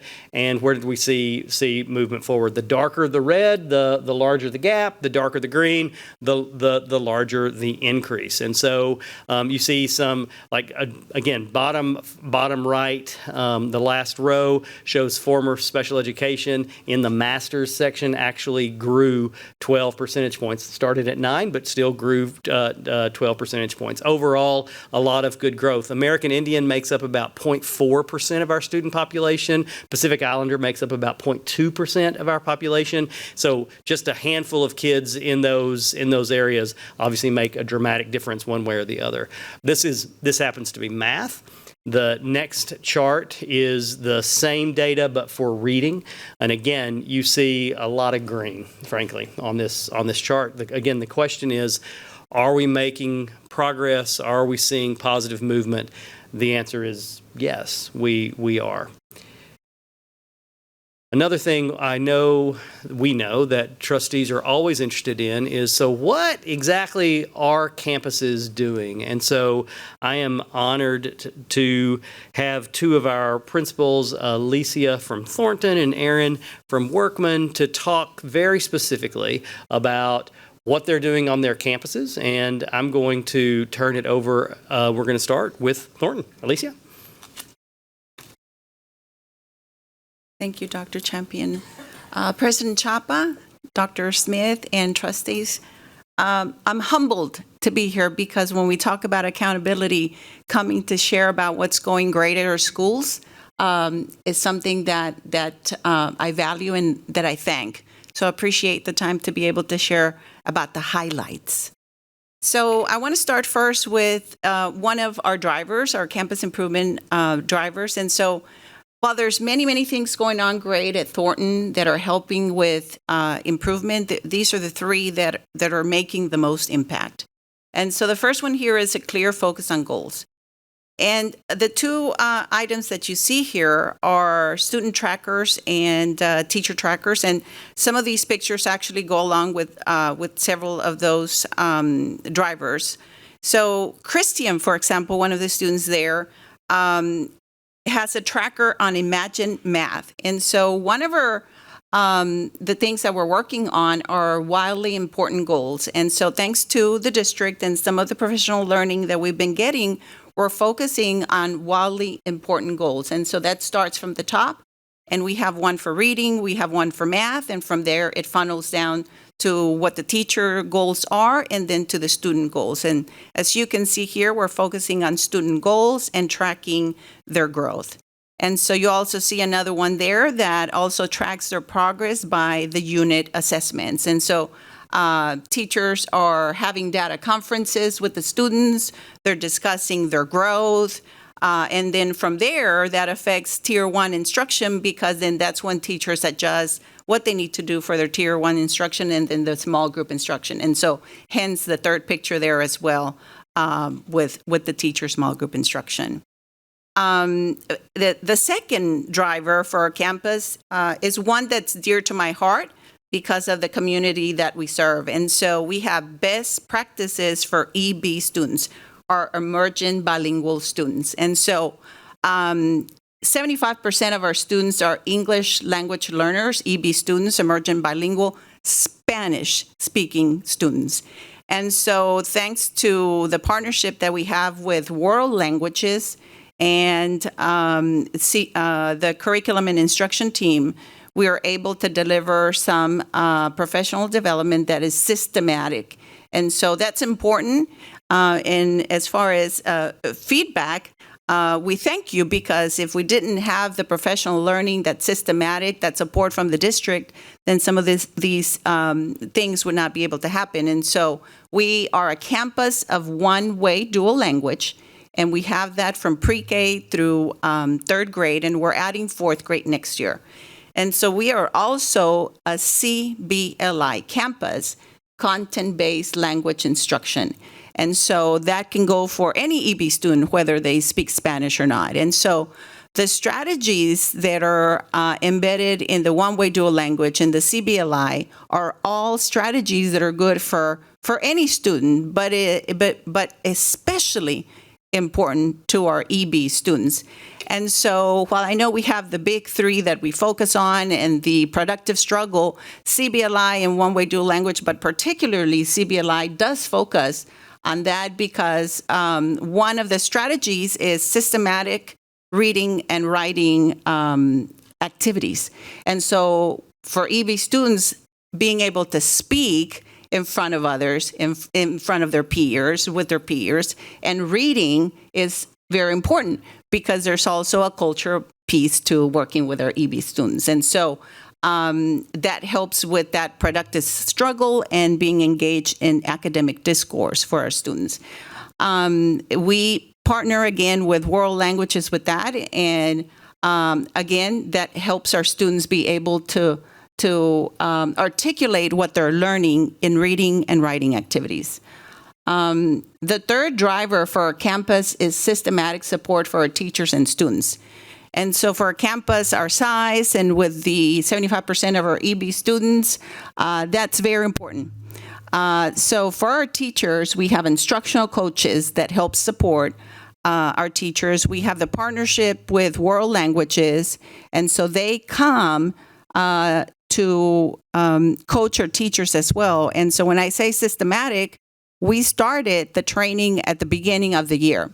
And so planning was well in advance before school started. So we planned at the beginning of the year, delivered instruction, the world languages department provided the materials for the teachers, and then they came back, observed our teachers, provided feedback, met with the leadership team, and then said, okay, you know, where do you fit in as far as following up on the support? And so that has been going on all year. Same thing with CBLI. And so I'm hoping that there's a plan for the CBLI year 2, because year 1 is a pilot, has been very, very successful. We systematic support for teachers. We also have, thanks to school improvement, an instructional facilitator that's been assigned to our campus. And so with having that extra person support us, that's helping us as well. And then for teachers as well, we have the Bailey coaches. And so we have a consulting firm that thanks to school improvement and the district, that we have additional coaching support for our teachers. And so right now, because it's reading and math science boot camp for STAR, right now, even the Bailey coaches are sitting down doing small group support to be able to help close the gaps. And so Bailey group has been very supportive in doing coaching, but as well doing small group instruction, because we can have a lot of coaching support, but our kids need a lot of help as well. As far as support for our students, we have student support interventionists that are integral to the growth of our students. And so while at the very beginning of the year, this was a pull-out program, it is now a push-in for teachers because of the STAR Bootcamp. And so we've been able to redirect our resources. And the third picture that you see there is one of our 5th grade teachers with small group instruction, and behind one of the smiley faces is actually another adult in there. And so several of our classes do have 2 adults in there to be able to provide additional small group instruction. And so we have the student support interventionist, the Bailey group doing small group instruction. We have teachers that are supporting as well, support staff, that are helping to support with the small group instruction as well. And so those are 3 of the big things that is driving the improvement. I'm happy to say that for CA1 and for benchmark that we've made growth. It's 1 letter growth, and we want to have 2. And that's our goal. Thank you, Alicia Rodriguez. It is next up, we have Dr. Aaron Fogelman to talk a bit about Workman Junior High. Thank you, Dr. Champion. Good evening. Thank you all so much for giving me a few minutes just to talk about the great work we're doing at Workman. We're really excited. We're digging in, we're locking in, and trying to make everything happen for our kids.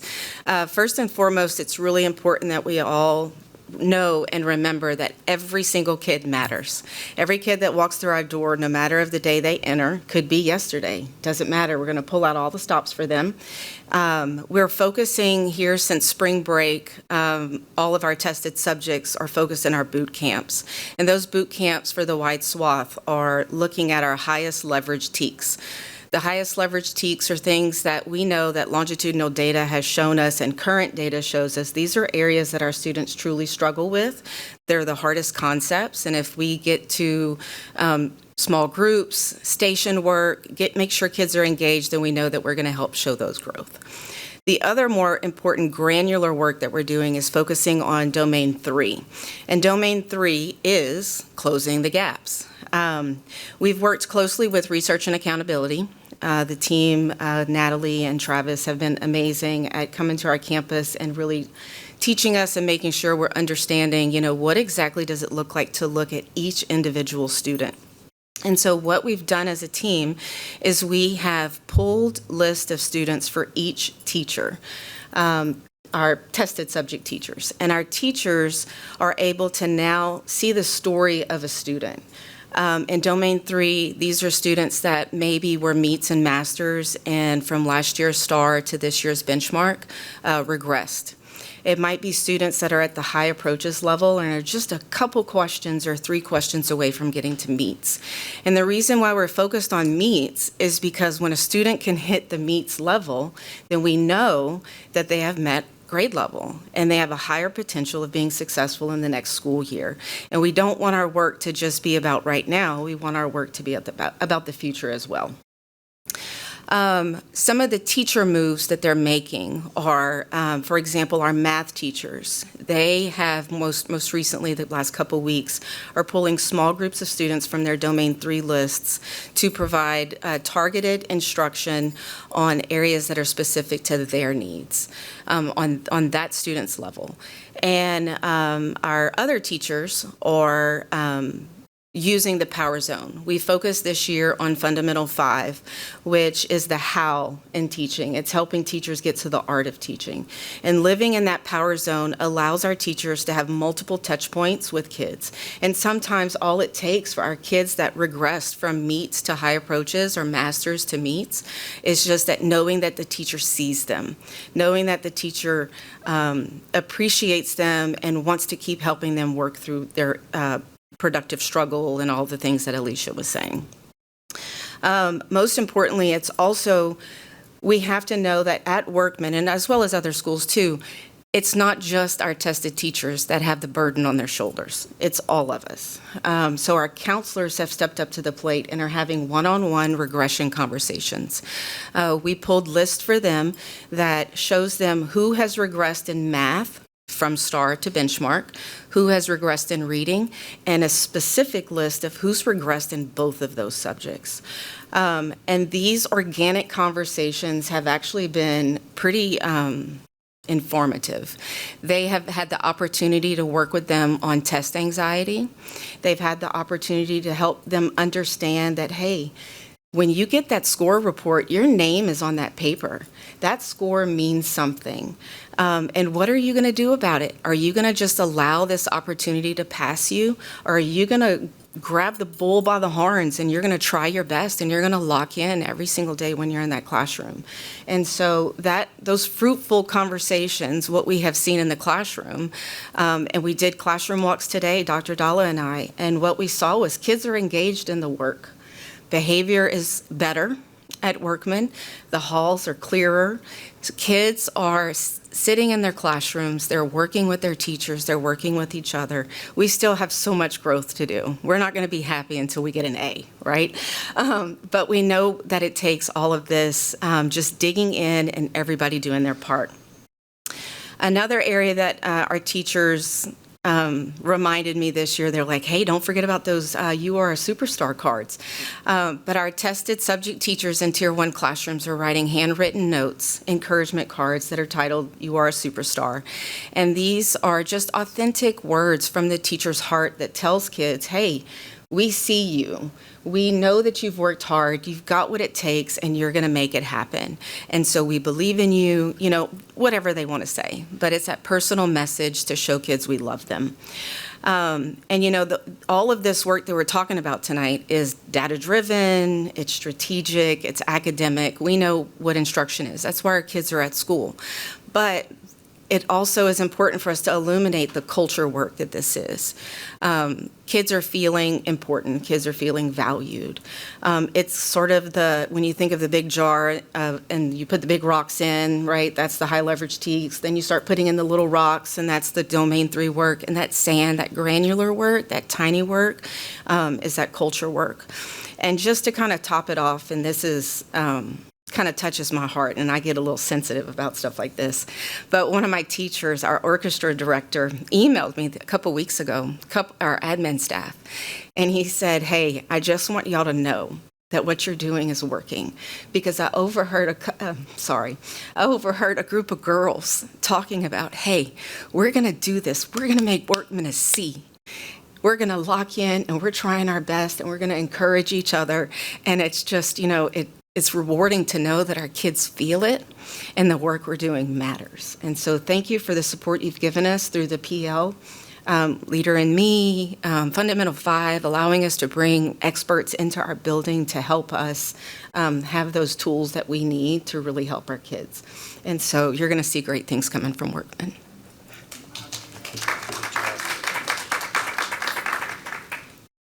As you see, board, we talk about the fact that that A through F matters and accountability matters, but at the end of the day, it's about every student mattering, which is what these two principals do an outstanding job every day at their school. Dr. Smith always reminds us how we do business is as important as the business itself. And so thank you for allowing us the chance to share with you a little bit about what's going on. What questions do you have for us? Okay. Open up for questions, comments from trustees. We'll go first to Ms. McMurrow. Thank you, Dr. Champion. Ms. Rodriguez and Dr. Fogelman, I'll be really brief. I just want to say thank you. I know that we can call it a tip or a tap, and you guys get a lot of district level supports and some even outside of the district, like the Bailey Education Group. But everything that you guys are sharing about what's happening on your campus this year is also very much a testament to you and your leadership and the mindset that you bestowed amongst everyone who comes in and out of your campuses, and I'm sure that families feel it too. So I just want to say thank you for sharing your story and for modeling that mindset and that will to learn and lead every single day. As a board, we see it, and we would just want to acknowledge it, and we're rooting you on. Thank you. Thank you, Ms. McMurrow. Ms. Richardson. Mine is in the same train of thought as well, and I have a question for both of you as principals, if you don't mind, just for a second stepping up and answering, being put on the spot.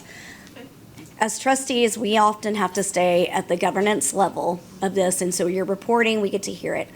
Is there anything that you can think of top of mind that we can do to help you in this process? Is there something that, besides just sitting here, that we could to do for you to help? You go ahead, because this is a hard question for me.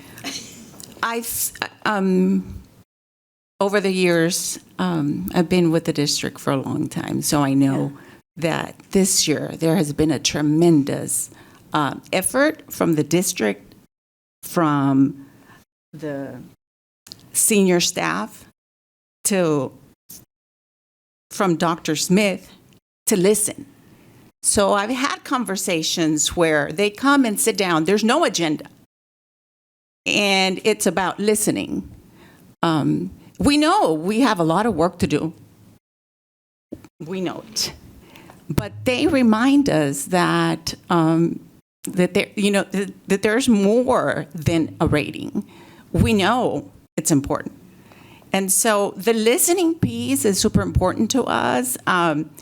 Everybody that comes into our school to walk the hallways, into the classrooms, validating the things that are going on.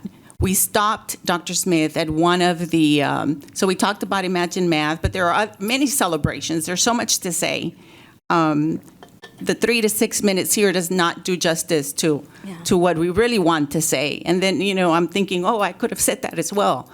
But Dr. Smith, when we stopped at one of the areas where students, you asked, what are these students here and what do these numbers represent? It's the celebrations of our students, and so walking the hallways, listening to us, researching, because somebody decided to do a research on or a study on the schools and the opportunity to learn index. That, to me, was a huge validation. While I knew our campus was one of the neediest campus, to hear it from Dr. Smith, to hear it from the senior staff, validated that, oh, okay, they know, and now there's action behind the study. And so I can see that there's money now, staffing considerations, funding considerations to support our campuses, and I can see it very, very clearly, and I appreciate that. It makes you feel seen. I don't know how I can do better than that with an answer. I'll just add that, yes, I had a walk and talk with Dr. Collins just the other day. Dr. Smith was on my campus just the other day and walked with my dean. And it makes you feel like you're part of this, that you're not alone in the work, that you have the support. And honestly, not to put you on the spot, but you can walk through the door of Workman any day you want to, and we can go walk some classrooms so you can see it. I know that might sound crazy, but it's an open invitation because you too are doing the work and supporting us.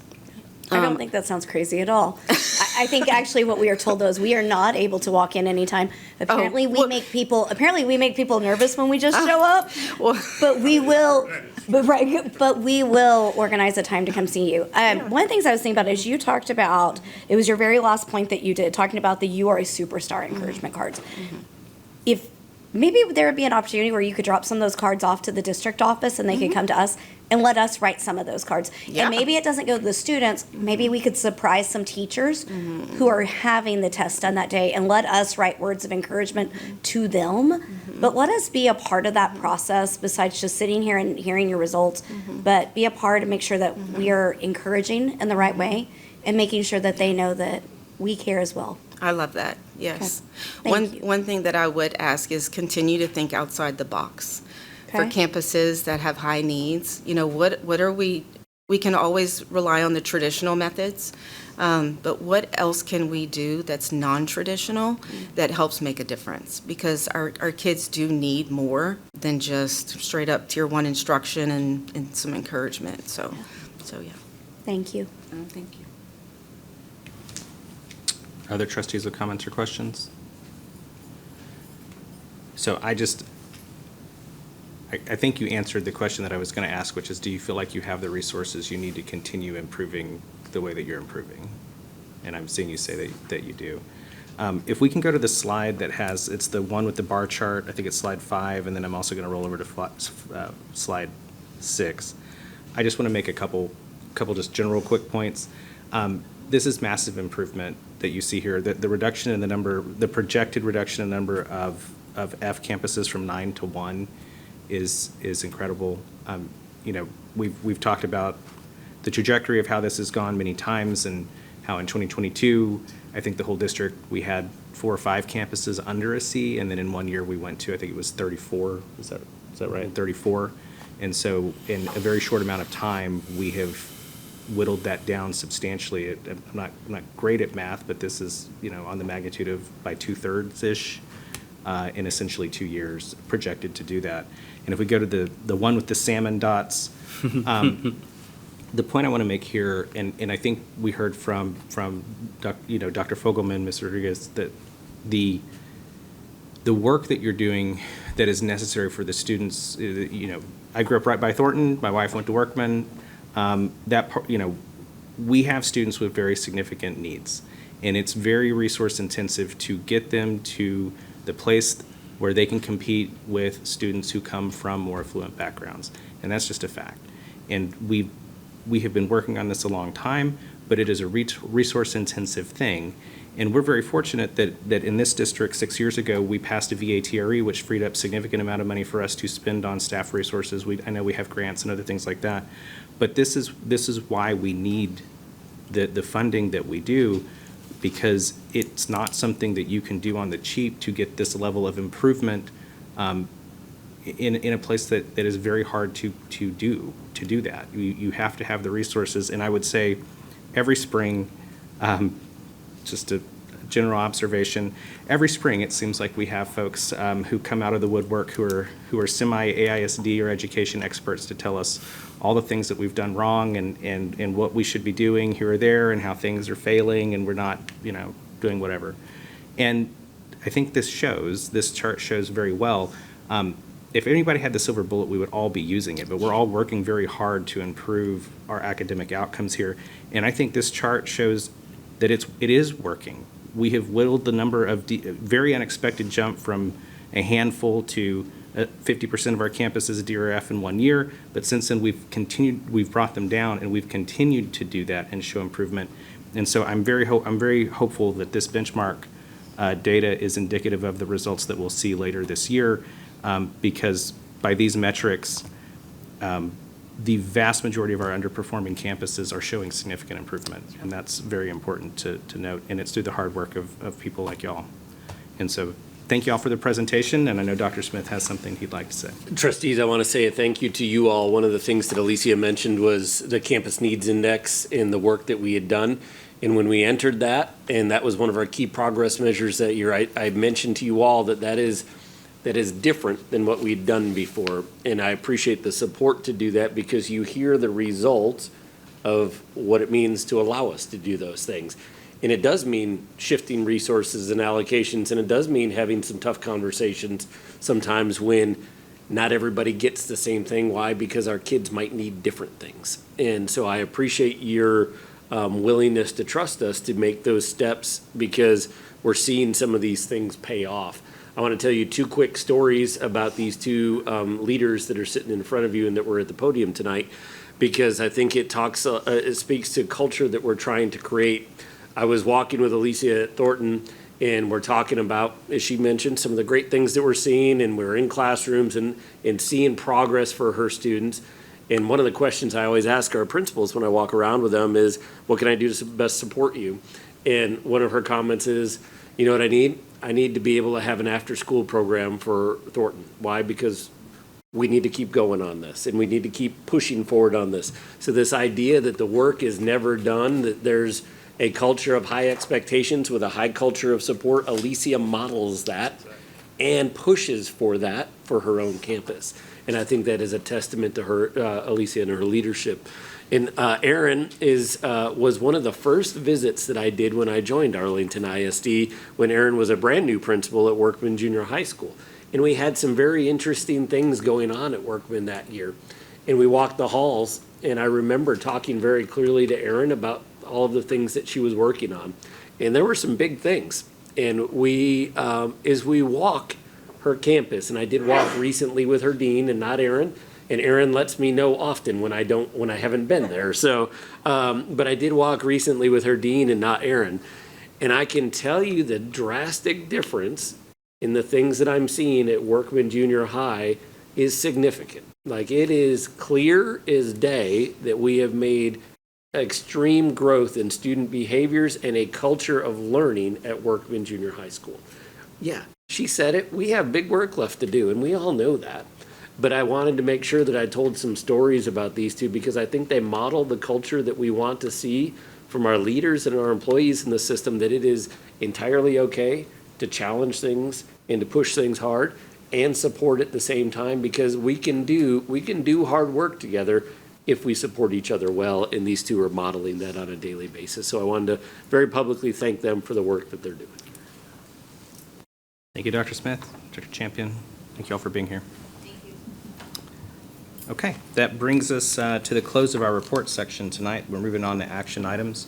We have 3 tonight. Action item A is consider the approval of an exemption claim for Texas Senate Bill 546 on required reporting on school bus seatbelt compliance. Dr. Smith. Trustees, this is another one of the legislative changes that happen that have implications for a school district. As you all know, there were more bills passed this last legislative session that had consequences for school districts, both positive and negative, than we've ever had before. And this is one of those. It is a tricky conversation to have.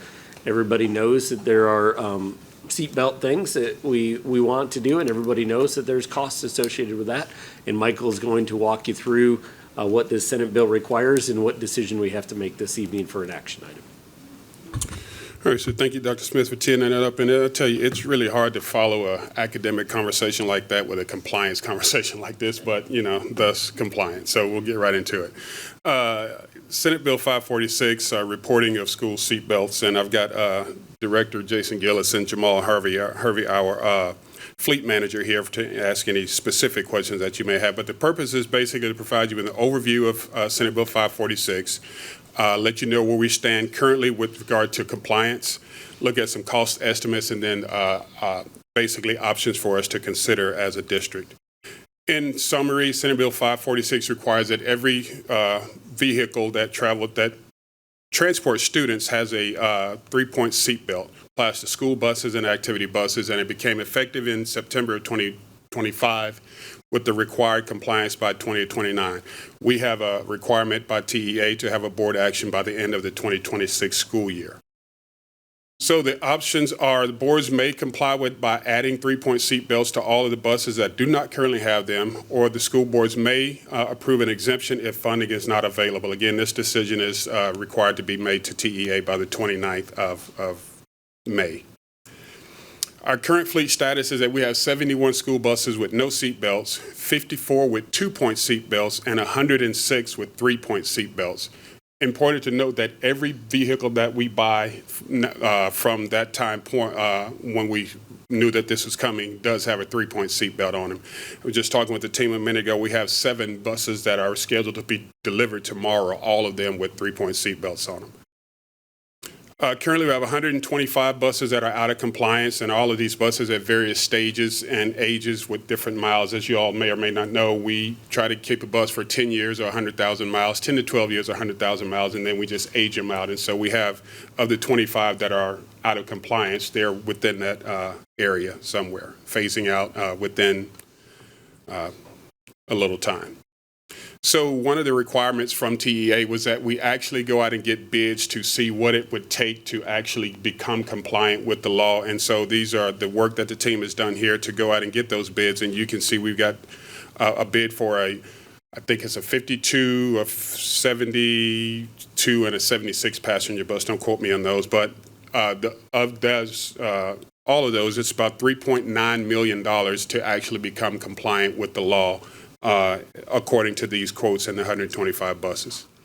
So the things that we considered: the cost versus the remaining lifespan of the bus, the impact on the budget, the alignment with the replacement schedule, how we use the fleet.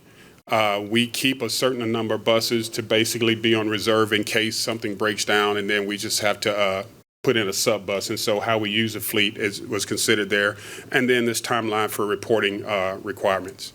So again, we've got 2 options. One is to retrofit the fleet that is out of compliance to the tune of about $3.9 million, or to do the lack of funding exemption. And with that being said, we would recommend, for obvious reasons, to approve the lack of funding exemption as a board, and then we will take some questions or discussion that you may have. So. Just one moment, my screen disappeared. Okay, thank you, Dr. Hill. Yes, Ms. McMurrow. Thank you, Dr. Hill. Quick question. So I remember you gave us some of this information at our committee meeting with finance and academics.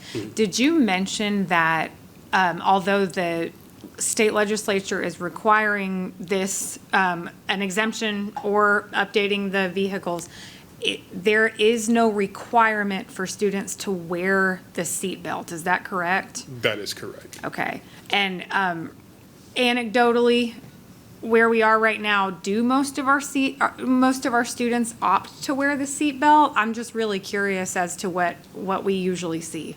Elementary, yes. Okay. Junior high and high school, we encourage them to wear them. Some do, some don't, but elementary, overall, yes. Okay. That was my only question. Thank you. Thank you, Ms. McMurrow. Are there other trustees with comments or questions?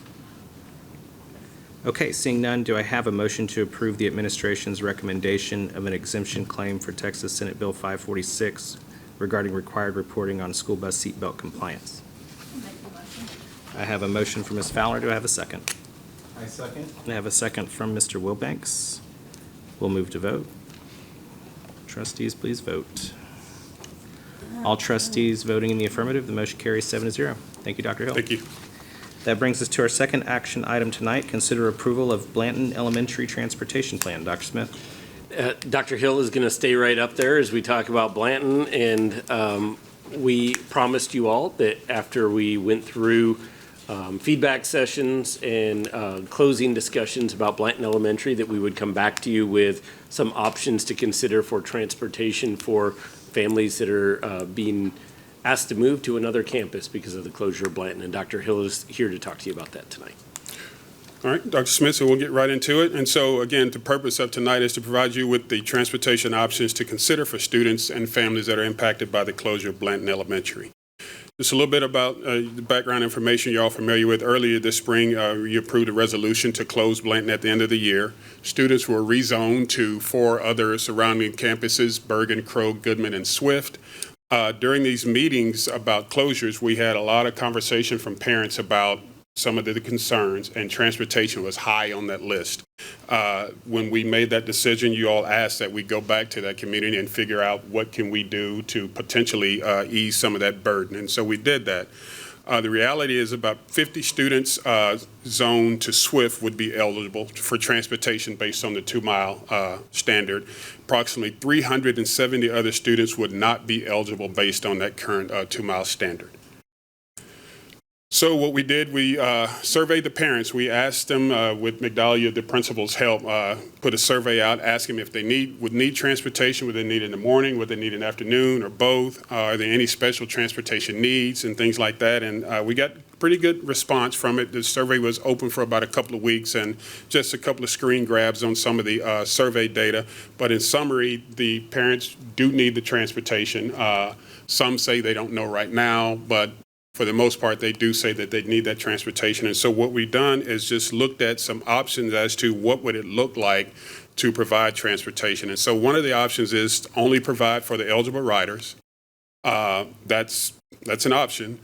Option 2, which is the most efficient option, would be to provide hub transportation for our Blanton families. Hubs would be determined after we find out every kid who would want to ride. We would work with the transportation department and the routers to determine every kid that want to ride where they live, and then we would potentially put hubs in those areas. That is consistent with the method that we use for our academies right now. And so that's that. Or indeed, option 3 would be the highest cost option, which would be a neighborhood transportation for all of those students just running through there. And so what we would do, regardless of what option you would go with, we would conduct a formal review after 1 year, looking at ridership, family feedback, the attendance impact, or just any other data points that could possibly be there. Again, we notice right now that some parents may be closer to their new assigned school than the hub stop, and so things like that is what we would look at. So we always want to kind of look at the financial impact, and so the financial impact of either of these options would be limited to basically additional fuel. And you may ask why. Well, we run a 3-tiered system, and basically each bus has 3 runs, which equal a route. So we run a high school run, followed by an elementary run, and then a junior high run. That equals their route. And so most buses only have 2 runs. They don't have an elementary because the elementaries are spread out all over the place. And so it would be very easy for us to just add another run to take kids to these 4 campuses. And so generally what would happen if I don't have an elementary run, I would run my high school, I would stage until it's time to go get my junior high. So with the staging time, we would just say, hey, go pick up this Blanton route and take them where they need to go. Very limited impact staffing-wise. It would be just additional fuel would be the impact financially. So we would recommend approving option 2 for providing transportation for students impacted by Blanton, and then we would monitor that throughout the school year and just report back as necessary. So, questions or discussion? Thank you, Dr. Hill. Mr. Mike. Thank you, Dr. Hill, for this presentation. If we go to the 3 options on slide 7, I know that administration recommendation is number 2. Is there anything precluding us from doing number 3? Well, what we wanted to try to be consistent with what we do right now for anything that's not the 2 mile, and the academy was the closest thing that we wanted to stay consistent with that. And the only reason why I bring that up, right, is because we made the decision to close this school down. And these families are impacted by our decision. And many of them who came up here, you could see like there was camaraderie at the school, there was community at the school, but a lot of them, they don't have the necessary vehicles to take their children where they need to go. Just option 2 for me right now, with that caveat where it says that hub stop may be closer to the assigned school, it almost negates the impact of what we're trying to do to transport them. So that is the only hesitancy for me for option number 2. And of course, option number 1 is just not viable at all. So for me, it comes down to number 3 as being the most meaningful impact for the families that are impacted by our decision. Thank you, Mr. Mike. Ms. Fowler. President Chapa, I have to agree with Mr. Mike. I feel like since we're the ones that are closing the school, we need to do whatever we need to do to make sure those kids get picked up and brought to the new school. A lot of the families told us they're used to walking their students to school and then meeting them after school and walking them back home. A lot of these families don't have cars. And I don't think it's fair for us to make a decision that impacts the students and the families without providing the transportation for them. So I'm more inclined to go with option 3 as well. Thank you. Thank you, Ms. Fowler. Ms. McMurrow. Thank you, Dr. Hill. It's been mentioned that, yes, this is an extenuating circumstance. I did have a question. If we did go with the hub option, would we still have elementary age students crossing Pioneer Parkway or Collins? That would be determined again by where we place the hubs at. Okay. There is a possibility that, I think to the point that was made earlier, those families are used to walking to Blanton now. Yeah. Current Blanton, there's no plan to really do anything like immediately. So that could be the hub. And so it wouldn't really change anything for those families. They would continue to walk to Blanton, we'd pick them up there and then take them out to the other 4 schools. So that's a possibility, yeah. Thank you. It doesn't change anything that they're constantly already doing. So. Thank you, Ms. McMurrow. Mr. Wilbanks. Thank you, President Chapa. I can see where option number 2 is the most efficient, and I would be more lenient to moving that direction now if we knew for certain that Blanton would be a hub plus maybe a couple of other hubs that could help reduce hazardous travel, like Ms. McMurrow said, across Pioneer and Arkansas. How close are we determining where those hubs might be? What do you need to make that decision? It would be a couple of data points. One, truly how many students are going to need the transportation. Again, this survey was out there, and where those students live. It's similar to what we do with the academies right now. We basically take all the kids who are going to be at an academy, Jones, Corey, Wimbish, wherever, and just plot them. And then the routers, they say, okay, here's basically centrally where we could pick up those kids at. And so it basically changed. It could change every year. Yeah, and I imagine as we go over time, the number of kids from that area that would need transportation will change. Could change, yes. It's a fairly transient population. But I'm kind of with my other colleagues on the other side of the dais. I'm strongly leading to option 3, but once you do further study, maybe check back in December and see if we can adjust to a hub or something more efficient. And then, of course, once one school year goes and we see how it goes the next fall, continue to evaluate the necessity of this long term. But my first option is I want more information on how a hub system would work and have more assurance that, you know, at a minimum, Blanton is a hub before I could vote for option 2. Thank you, Mr. Wilbanks. Any other comments or questions? Dr. Hill, I have a couple of questions. So can you run back through what option 3 would look like in practice? So option 3 would look like we would basically turn that into the 2 mile, but it would be less than 2 miles. So you would be running through the neighborhoods, picking up kids basically at the bus stop at the corner. Determine. So we would determine some points of pickup. Yes. Kids would go to them, the buses would go up and down the street. Okay. Correct. I'm curious about, so I recall vaguely that there was a scatter plot during our discussion of the Blanton issue that plotted where the kids lived, and it looked like there was a real critical mass pretty much right close across the street. Yes. Across Collins. And so if Blanton is a hub, I think that that's a really efficient solution.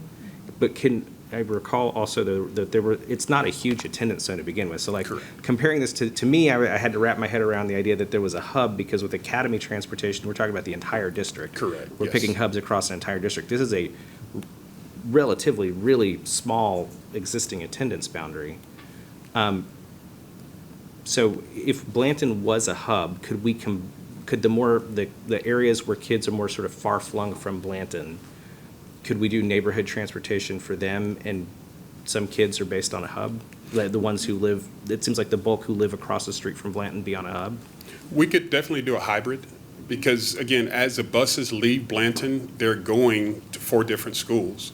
Mm-hmm. If they have to traverse to Blanton to then ride right back where we could have placed a stop at, we could definitely do a hybrid, so, yes. Okay. So then a question I had based on just the way it was worded. So I know we've been talking to families. I know that there are some families that we have rezoned and we have zones that maybe aren't ideal for the family because they really live closer maybe to Rankin, but we couldn't draw a boundary to Rankin. And so they're going to opt to transfer their kid to Rankin.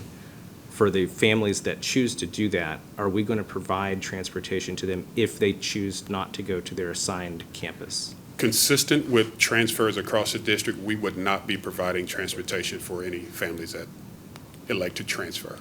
Okay. All right.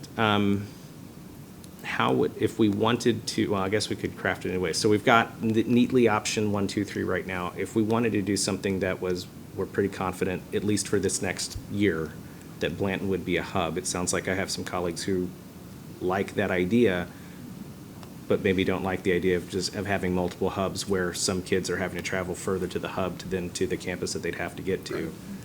How would we need to come back at some point for further action to approve a final plan, or could we today just say, if Blanton's the hub, Blanton's the hub, but we like option 3 or some other option for other hubs? I think you could actually make a motion just to say that you want a hybrid of option 2 and 3 with the parameters that you've discussed this evening, and we can make that happen. Yes.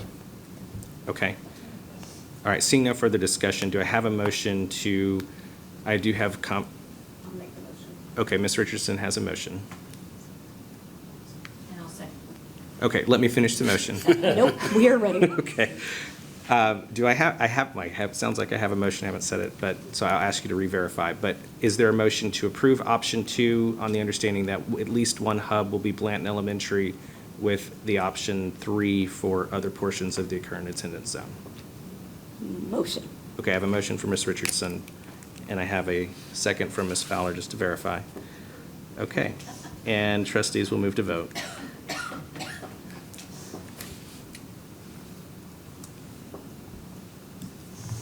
All trustees Voting in the affirmative, the motion carries, modifying option 2 with a blend of 3.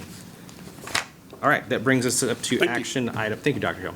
That brings us to action item C, our last action item tonight. This is to discuss the proposed termination of a probationary employee. This item has been discussed in closed session. Is there anyone who would like to have discussion on this item? Okay, seeing none, we'll move to a motion. I'll make the motion. I move that the Board of Trustees terminate the employment of Justin Thompson at the end of the contract term based on the Board of Trustees' judgment that the best interest of the district will be served by this action, and that the superintendent provide written notice of this action to the employee at least 10 days before the last day of instruction for the current school year. So I have a motion. Do I have a second? I have a second for Mr. Mike. Trustees will move to vote. All trustees in voting in the affirmative, the motion carries 7-0. That brings us to our consent agenda. Are there any trustees who would like to withdraw any items from the consent agenda tonight? Seeing none, is there a motion to approve the consent agenda? So moved.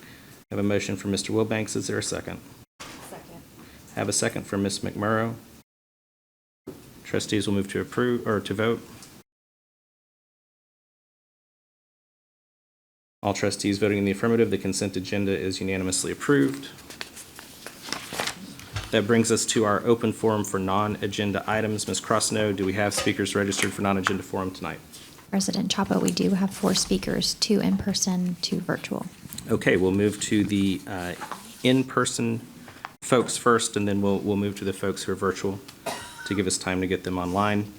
Our first speaker tonight in person will be Jeff Carlton. And as he works his way down, I will read our rules, although, Mr. Carlton, I'm sure you're not going to violate any of them.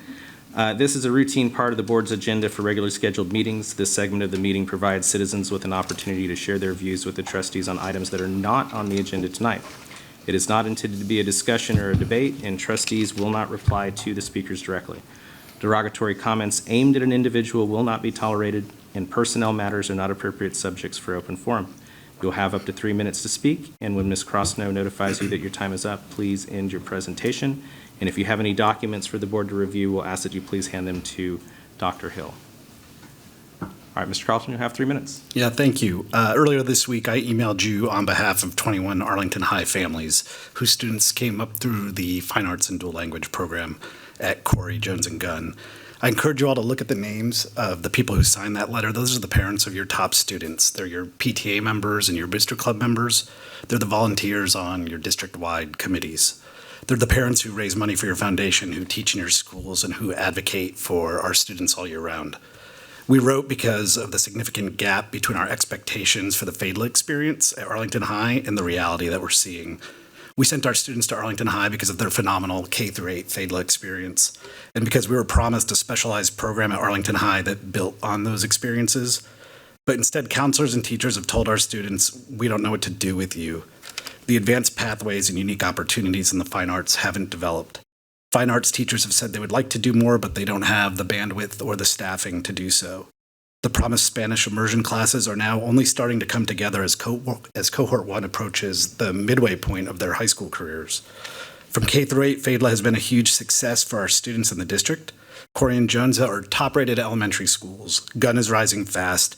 Their teachers and administrators, like the phenomenal Matt Varnell, are presenting at national conferences about the success of the program. But the vision or will to extend this program into Arlington High appears lacking.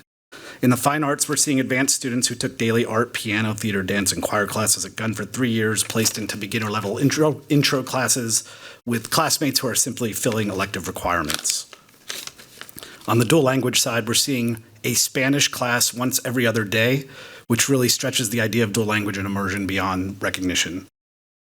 All of us can share slides from Arlington High presentations that showed us advanced tracks in fine arts and Spanish immersion classes on the social studies track. But that social studies track isn't there, and when my kid tries to sign up for advanced theater courses, he's told those classes aren't available. We understand that K-8 acted more like a magnet school and AHS is a comprehensive high school. But what we're finding is that FADLA at Arlington High means nothing more than a few additional Spanish classes in the exact same fine arts experience that they could get anywhere else. We're a zone for Martin, 4 years ago, my son appeared in a high school play at Martin that had roles for little kids back when he was just in 5th grade. He was so blown away by the experience that he spent all of junior high asking us to send him to Martin. We kept telling him no because Arlington High was going to be the Fine Arts Academy with unique opportunities. We were wrong. If FADLA has turned into a program that ends after 8th grade, we would appreciate if somebody would be able to tell us that.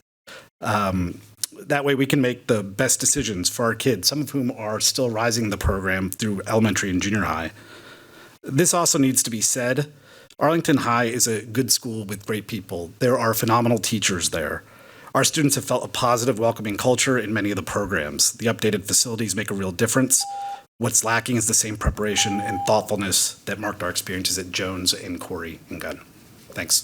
Thank you, Mr. Carlton. Our next speaker in person is Tiffany McGuffin.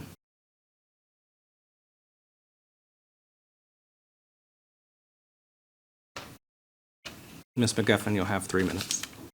Members of the board, Dr. Smith, my name is Tiffany McGuffin. I am a proud parent of 2 students in the Arlington ISD Fine Arts Academies. You won't find anybody in my professional or personal life does not know the exceptional experiences that my students have been given in public schools. But I'm here today because I am frustrated and disappointed in the program at Arlington High School. Arlington ISD built something truly special with its fine arts and dual languages. The foundation laid at Guns and Jones is exceptional. Those principals, those directors, they set a high bar of excellence, the Spanish language and the arts. They challenge students and nurture talent. They build both skills and passion. The level of excellence is why families like me chose Arlington High School in a district where we could make a choice. We had expectations based on experiences, but we're not seeing that. The name is on the building, but the program is not there. From our initial 8th grade meetings to now prepping for 10th grade, our concerns continue to grow. There is no intentionality, no exceptionalism, no enhanced opportunities, no additional faculty. There is no differentiation between students coming in with years of exposure and the rest of the student body. There is no curriculum that elevates this school from any other one in the district. TEA has 14 curriculums with TEKS and theater alone. Arlington High School offers 3. That's not even enough to compete a 4-year pathway, let alone the 3 arts needed per year to graduate with the fine arts distinction we were promised. There is no vision of college and career readiness. Students have spent their whole academic years honing skills or sitting in classes that are repetitive and uninspired, and they are losing interest. From conversations with family, I can't imagine the retention is very high. My advocacy for programs started on my own frustrations back in August, but what has pushed me to standing here today is the questions I'm getting from 8th grade families about whether or not it is a good choice for them to make.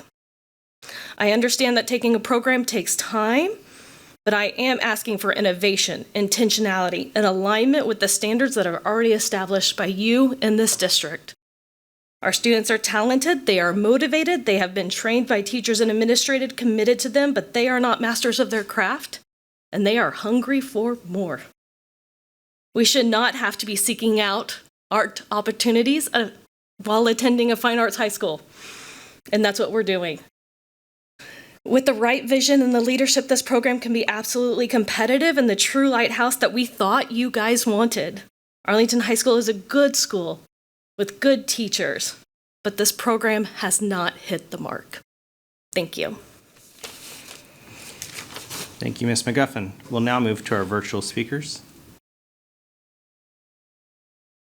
The first virtual speaker that I have registered tonight is Jessica Meyer. Are you there, Ms. Meyer? Yes, can you hear me? We can hear you just fine. You'll have 3 minutes. Okay. I agree wholeheartedly with Jeff and Tiffany, and I just wanted to share some of my daughter's specific experiences in the FADL program. She started in the 2nd cohort of students at Corey. She's currently a freshman at Arlington High. She's into theater and piano and Spanish. She's taken piano every year since kindergarten. And in junior high, she took Advanced Piano 1, Advanced Piano 2, Advanced Piano 3, where she would have 4 recitals every year. She would be able to perform a different solo at each recital, which really increased her confidence. And this year she was placed in Piano 1. And going into the school year, I was asking around, like, is she in the right class? Piano 1 doesn't seem like the right fit for her. And soon we found out, because no one could really answer my question, soon we found out that her class was full of students who had never even played the piano before. They're having 2 recitals this year, not 4 like she had before. And in the first recital, she wasn't allowed to do a solo because there wasn't time for everyone to do a solo. And we haven't had the second one yet. Also, at the first recital, there was no mention of a fine arts academy, which is baffling to me. So it just seems like there's no cohesive feeling of pride or enthusiasm that Arlington High is the home of the Fine Arts Academy. She's also in the wrong Spanish class. I was told she would take DLI Spanish 4, which is geared towards dual language immersion students, but that class is not offered at Arlington High. It's offered at Gunn, but not Arlington High.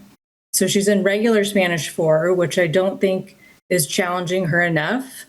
Definitely not enough to continue increasing her Spanish language skills, especially now that there's only one other Spanish class, that's math, whereas before they were taking math and science in Spanish. She's also in the wrong theater class. She took advanced theater classes at Gunn, and the class that was made for FADL students at Arlington High didn't fit in her schedule, so she was just placed in a regular theater class. No one mentioned this to me or asked, which classes would you like to prioritize? Do you want to change anything in your schedule to make sure this class fits? So again, the lack of transparency is very frustrating. And due to these experiences that she's had, she's sadly going to drop out of the program to pursue other interests. I did have to sign a form in order for her to drop out, but no one asked me why. I would recommend doing an exit interview with families that want to drop out and take that as a learning experience to try to see if anything could have been done differently. Another idea is to have maybe 1 or 2 counselors that serve all the FADL students that are experts on the program and can answer all of our questions. They can advocate for these students and the success of the program. When we started at Corey... Ms. Meyer, your time has expired, okay. So if you can wrap it up in the next, say, 20 seconds or so. Yes, absolutely. Just going to say that we were zoned for Martin before, and we just this year moved to a house closer to Arlington because we had faith in the program and knew they would end up there. Sadly, they're not going to end up staying in the program, but I am still happy to be at Arlington High because I'm an AHS alum. However, not all families will feel that way. So I hope this is helpful and will bring on some effective changes that will keep the momentum going for this great program. Thank you. Thank you, Ms. Meyer. Our last speaker tonight, who's virtual, is Megan Noble. Ms. Noble, can you hear us? I can hear you. Can you hear me? We can hear you just fine. You'll have 3 minutes. Amazing. Starting now. Okay. All right. Hi, my name is Megan Noble, and my zip code is 76016, and I have 4 children in AISD public schools. This is my cat. My oldest is a junior at Martin, where we're zoned, and is on the district champion swim team that was here tonight, and as well as in Martin Chorale, and they sang. He wasn't there tonight because he was singing with Arlington Master Chorale. So a little bit of background, when my oldest was in first grade at Wood Elementary in 2016, which we loved. At the prompting of friends, I went to Corey Elementary to hear Dr. Matt Vornell's pitch for a new Fine Arts and Dual Language Academy for for his brother, who was then an incoming kindergartner. I'm a theater professor currently at UTA, and so of course I was immediately intrigued both by the prospect of my children learning a second language, to all the way to fluency by the time they graduate high school, and also by the offerings like dance and theater and piano beginning in kindergarten. Amazing. I remember vividly Dr. Varnell saying that in that same meeting that learning one language really helps children to see the world with more than one eye. And that went for Spanish, but I also consider the arts to be a language in and of themselves as well. So my application for FADLA that year and all the subsequent applications I submitted in 2019, 2022, for my now third grader, Corey, my now sixth grader at Gunn, referenced the very same quote. And at every step along the way, despite my hesitancy, dropping my baby off at that first kindergarten year in the midst of like major construction with water dripping from the ceiling in his kindergarten classroom, and then in my sixth grade dropping him off as a baby 11-year-old at the huge junior high school, my doubt over that decision had always given way to confidence that FADLA was absolutely the right choice for my kids, despite their brother having a different track. I've seen Dr. Varnell, the leadership, the teachers, the Corey Gunn pave the way and deliver on so many promises that they made back in that first information session. And that changed actually this year when my second son became a freshman. And now I'm driving all over Arlington to 4 different schools. I do want to see my kids through FADLA and be an advocate for the program. I'm in the arts. I work down the street. But since we're zoned for Martin, I have a kid at Martin. I'm a Martin alum. I do find myself scrutinizing over what Arlington High is offering that's different from Martin or any other high school in our district to make it a true fine arts and dual language academy. Can it really call itself a fine arts academy if its theater, piano, dance offerings appear to look the same as every other school in the district, to my limited knowledge, of course? But can AHS really call itself a dual language academy if emphasis is not on encouraging kids with this incredible foundation in the Spanish language to continue their path forward towards fluency through immersive opportunities, travel, community service among Spanish-speaking populations, anything to make my kid think that Spanish is. Am I done? What'd you say? Your time has expired, but if you can wrap it up in the next 20 or 30 seconds. Oh, I can. Yeah. You can't hear the buzzer, and so. Oh, okay. Oh, thank you. Okay, so I'm just writing. I'm struggling to convince my headstrong ninth grader that the pursuit of becoming bilingual is worthwhile. And as I see him giving up on purpose because he says he can't write a sentence in Spanish for a test, I wonder why the privilege, challenge, and gift of learning another language seems to be lost on him completely. And I'm questioning whether programming has been put into place to show the practicality of having language skills in the real world. I'm questioning whether the long drive from 76016 is worth it. And at this point, am I just forcing my kid to continue Spanish because it's the only thing that seems to be different from any other high school? Because there are additionally no advanced performing arts classes or programming for kids who have been in these classes since kindergarten. So I'm having a hard time justifying continuing with the program. And the district has put so much money, leadership, vision into FADLA. So the question I'm asking tonight is, does the program come to an end, a natural end in 8th grade, or will additional personnel and curriculum be added to ensure the retention of those students who've invested so many years of their lives for the sake of the vision that Dr. Varnell presented so many years ago? I hope this is the beginning of new conversations about continuing to invest in these kids who've hung in there. Thanks so much. Thank you, Ms. Noble. Okay, that concludes open forum for non-agenda items tonight. We'll move on to Superintendent's Comments. Dr. Smith. Trustees, I think I didn't give a superintendent's report last time, so we're going to give one this time, and I want to make sure we hone in on marketing and engagement this time, and specifically the engagement portion of our priorities to talk about involving our community stakeholders as valued partners in student learning. As you all know, we had a recent State of the District, and I want to start by first thanking the Chamber because sitting down with Michael Jacobson in September of last year and saying, Michael, I'd like to start making some changes to the way we do the state of the district, and Michael agreeing to allow us to do some changes to a chamber-hosted and sponsored event was a big deal. But he went along on the ride for us, and one of the key things that we wanted to do was start to elevate student voice so that our partners, our community partners at the chamber level and in local businesses could see, hear, and feel the experience of students in Arlington ISD. And so we started to make some plans beginning in October. Again, I mentioned earlier Port Taina, but Port Taina and others were along for the ride, and we started with a room of about 15 people in the conference room upstairs and laid out the vision of what we wanted to see. We wanted to see the idea of having students take place in the State of the District event and our community members being able to experience some of the things that students were experiencing in our system.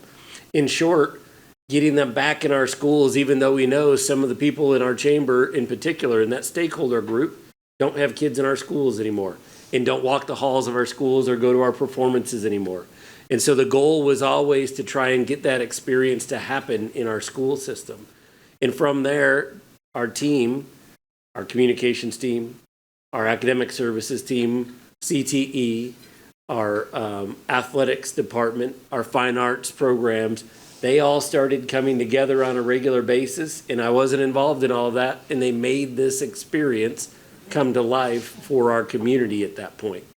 And I want to make sure that I acknowledge them and the experiences that you see here. Just the fact that we were able to start to have community members see phlebotomy in action.